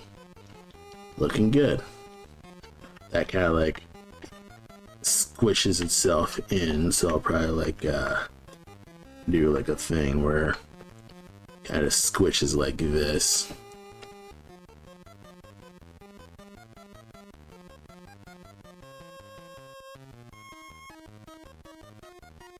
Okay. I probably like adjust this down. Yeah, probably like adjust these two down in the first frame.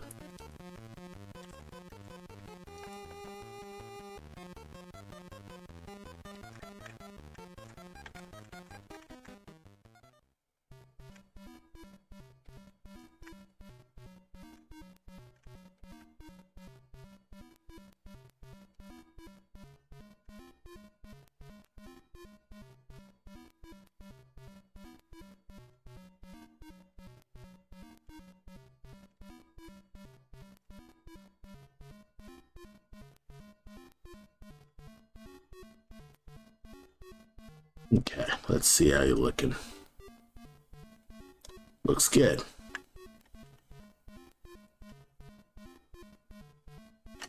Oh, come on, back. Okay. And like do some very subtle adjustments. Again, I wasn't planning on animating this. And yeah, I'm kind of like, I should probably at least do some like really basic. Oh, I didn't even move that. Why'd I?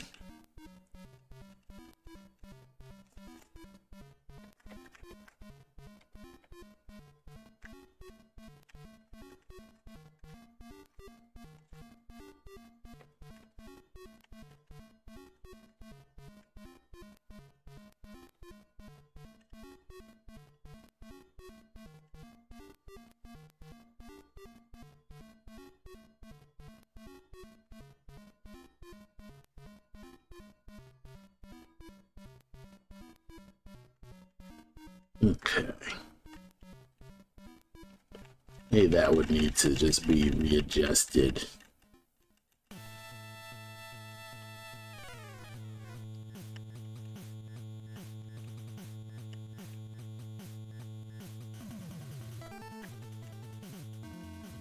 Okay.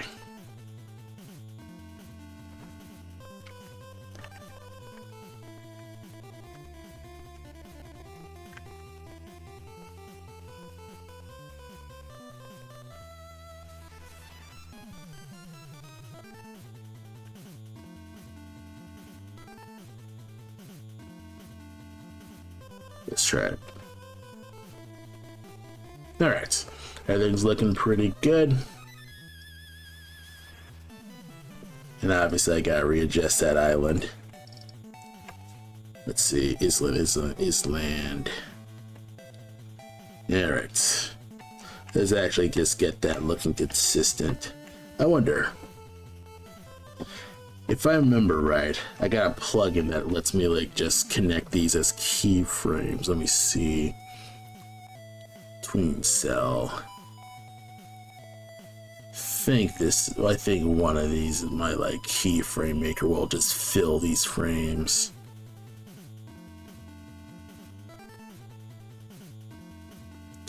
Frame. Maybe I'm thinking about something else. Or maybe I'm like finding a whole alternate thing that I'm not noticing. Tween cell. Live brush. Tween cell. Is that it?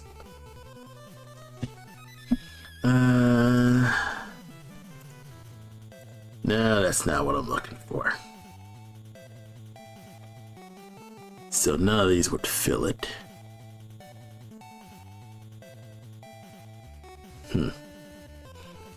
Yeah, well, let's just do it the old-fashioned way. Yep.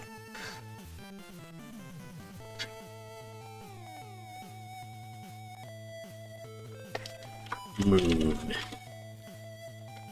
Island.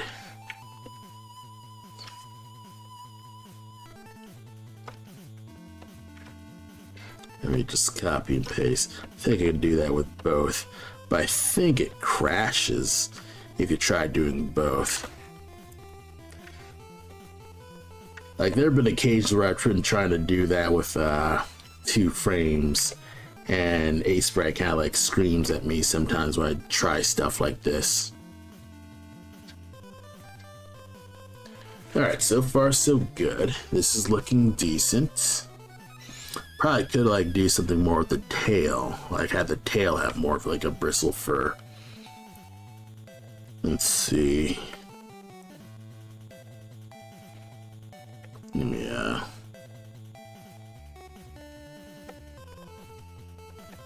Dark screen. Maybe like a light brown screen. Then C. Where's the C? Night C.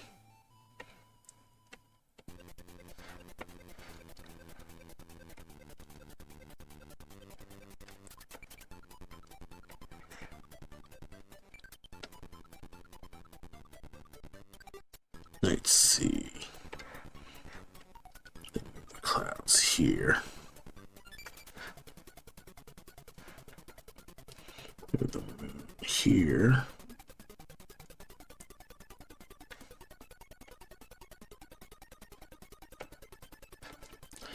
I guess I could try to move the clouds back to the ship. Oh, I think I figured out what's the problem.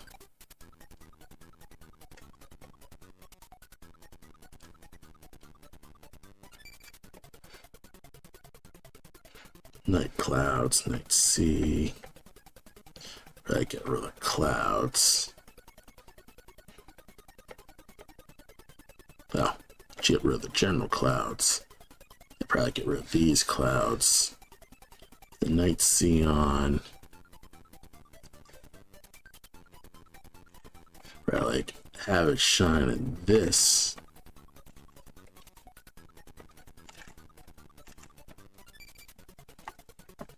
Maybe it should be a lined horizon line here.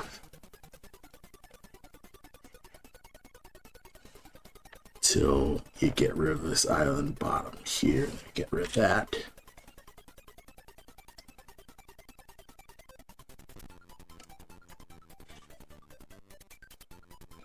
That's not really working. Could probably like get rid of this bottom part here.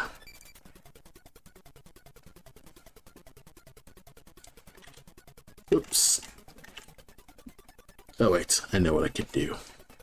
Select, then fill.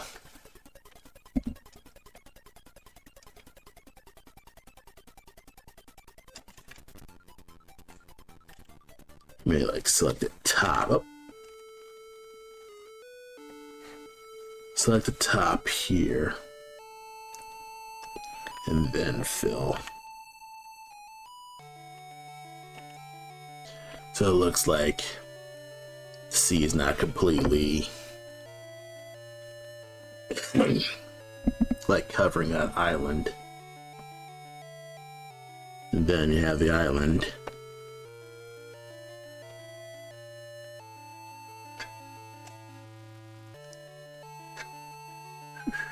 Oh, that's what's what. Had everything covering up that island. Okay.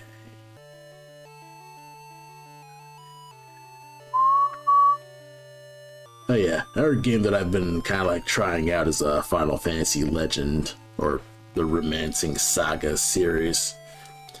It's kind of weird because it's like, it's a game made by a person who was like, what if I could make Final Fantasy 2 work? So overall it has been hard to play because it was built with that in mind, with that leveling system. So I've been trying to like figure out how on earth I'm supposed to make it work. So, you know, that's kind of been on and off with that. I mean, I'm up to try it out if someone really believes in that leveling system. So I wouldn't be I'm not gonna yuck their yum if that leveling system's gonna actually work. So at least try it out just to see what's being seen. I mean, the music's still 10 out of 10, so I do really like the Final Fantasy Legend music.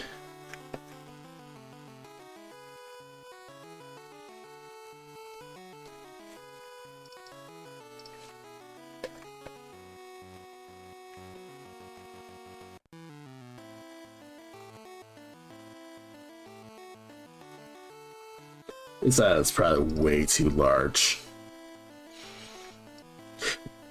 And you can barely tell these are supposed to be trees.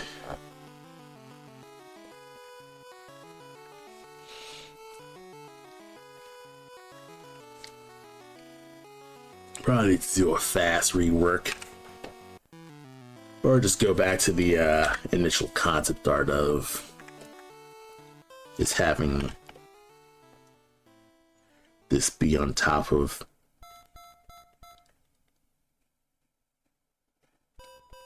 a large mountain.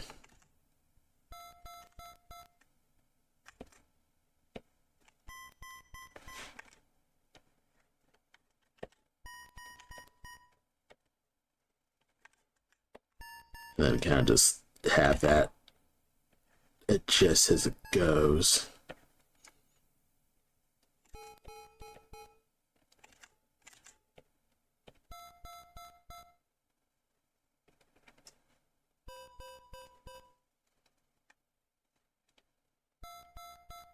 A little bit of roundness to that.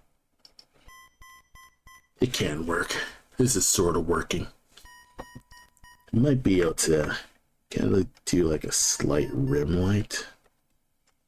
Yes, let's give this a little rim job. That's what we're gonna do. We're gonna add rim light and we're gonna give it a rim job.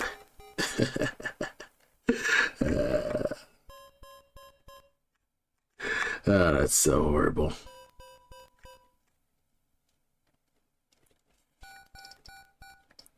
No, that's a little too much.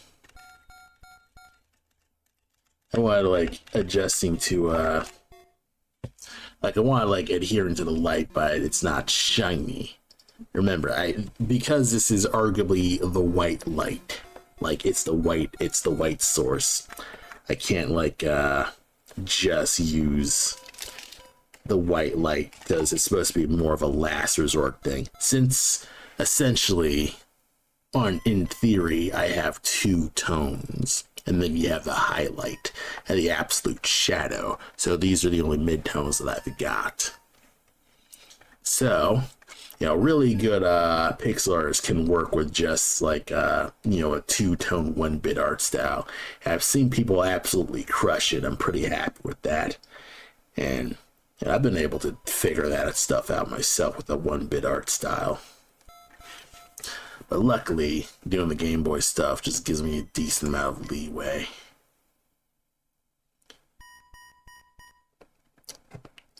It's 9 already, so I think I'll at least try to wrap this up with new layer stars. So what I could do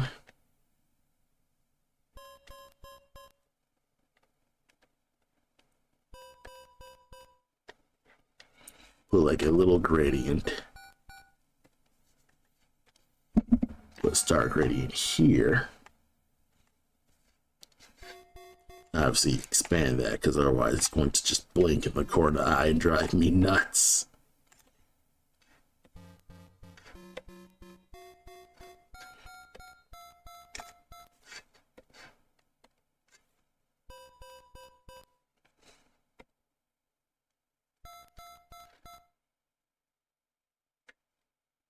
Ew, think I done goofed with this.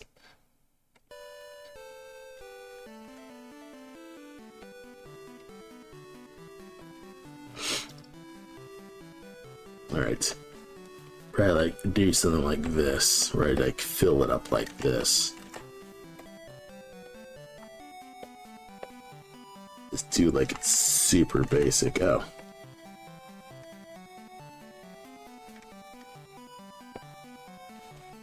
Like really basic stuff here.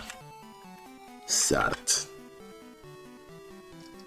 And then the star should look like this. And if I need to, it'll just be just reworked. And then we're kind of gonna just put wee bits of stars everywhere.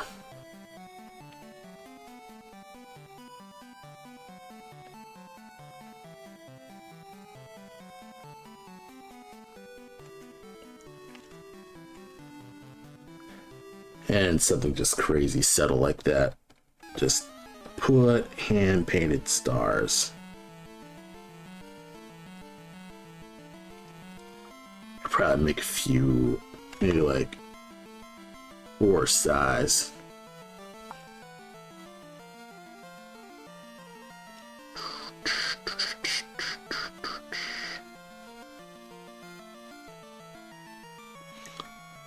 They just have very few be like 4 size, man. This will look pretty decent. All right, so far so good.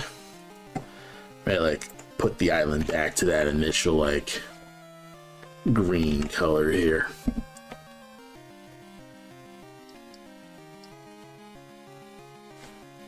All right, so far so good.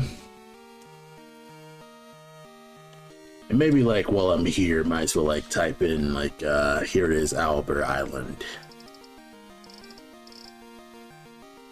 Boom. All right.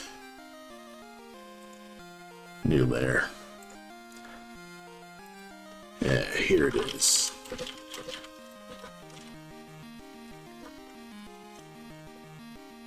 Or maybe like Chimera Island.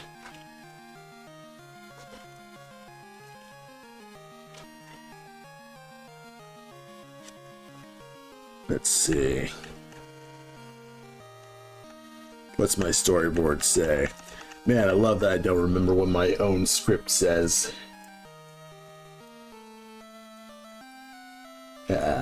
This island's on no chart I've ever seen, and you're sure this is the right island, Mr. Blackmask?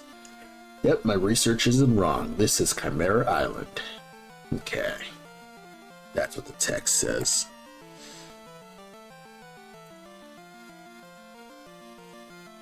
Alright, I'll type it up.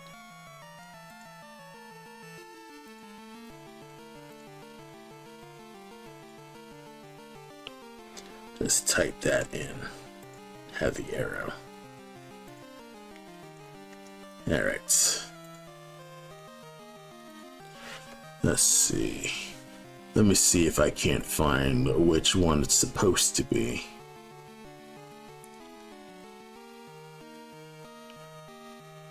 Pixel. Press 32p. Retro gaming.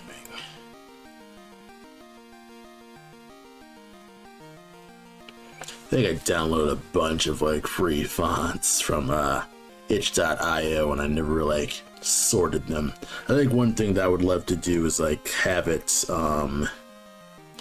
pin it. Oh, you can pin this. That's pretty rad. Okay, this is pinned, so I can at least stick with this. Sweet, this is actually sweet. I can just pin fonts that I use frequently. Keep those. And that way, I can at least find the font that I was actually using.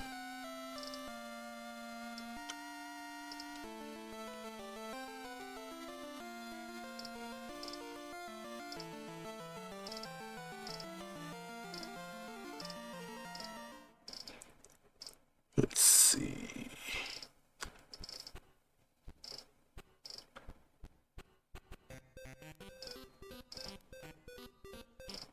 Kind of just font hunting with the stuff, you know. This is stuff that I should have like prepped for previously.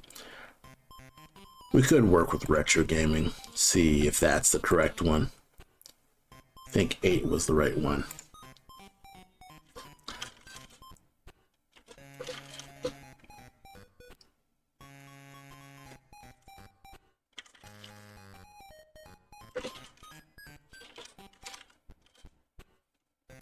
Let's see.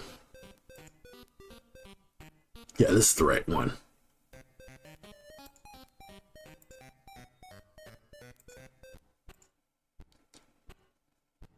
Yeah, I think like the actual like in-engine font is going to be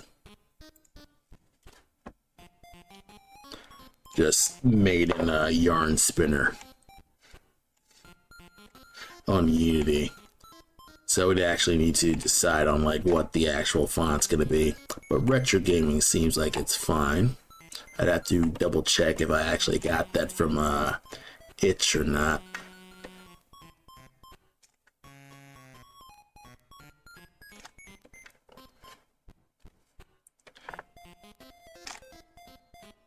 Yeah.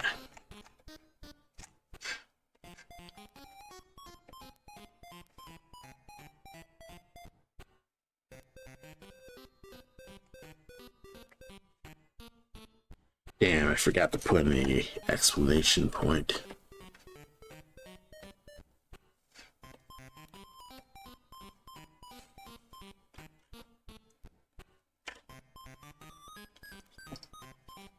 Yeah. One thing that sucks about this pixel art is that like once you put down the pixel art, it's just there. It's an actual like raster pixel piece. So I'd say I've gotten a rough thing of how it's supposed to look. Let me see how it looks in a crop. Hopefully I can just select these areas and I won't have to worry about it. Yes.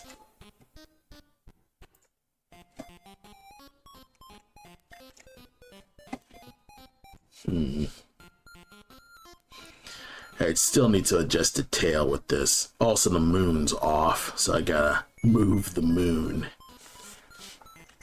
But so far, I've made remotely decent strides. Just getting this created. Yeah, so far so good. Yeah, no. I gotta get that moon in.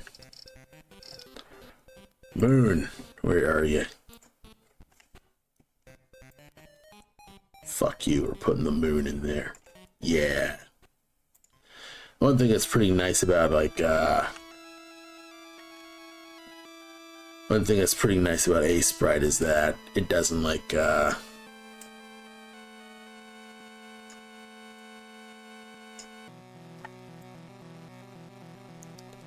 it doesn't completely get rid of the stuff like Photoshop does.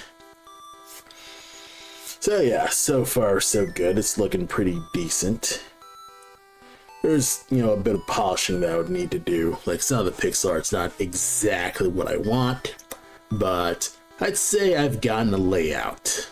In terms of like specific like framing, you know, this is looking pretty good. So here's part 1 of, I guess, my like just giant series of streams where I'll be working on cutscenes for Blackmask. Obviously, I'm going to put this in, I'm going to send it to Adam, and then he's going to, you know, put that in the game. He'll work with whatever's needed, and essentially, we're going to see what works. So far, so good. I think I'm gonna wrap this stream for now. Thank you everyone for stopping by my fine stream here. I realize I actually didn't stretch, but honestly I've been working for 2 hours, so I'll probably like stretch before going to bed. But yeah, this has been pretty fine. Thank you Sando Warrior for stopping by. Khan, if you're still lurking, thank you for, you know, watching my stream and watch me ramble around with pixel art. You know, you all do great work, and yes, you're right. Hydrate and stretch, get some water. It's always good. Honestly, ditto to you, because, you know, everyone should get some good amounts of water and drink up. So, thank you everyone for stopping by, and I will see you all either during my Metal Gear stream this Saturday or another art stream next week. Alright, have a good night.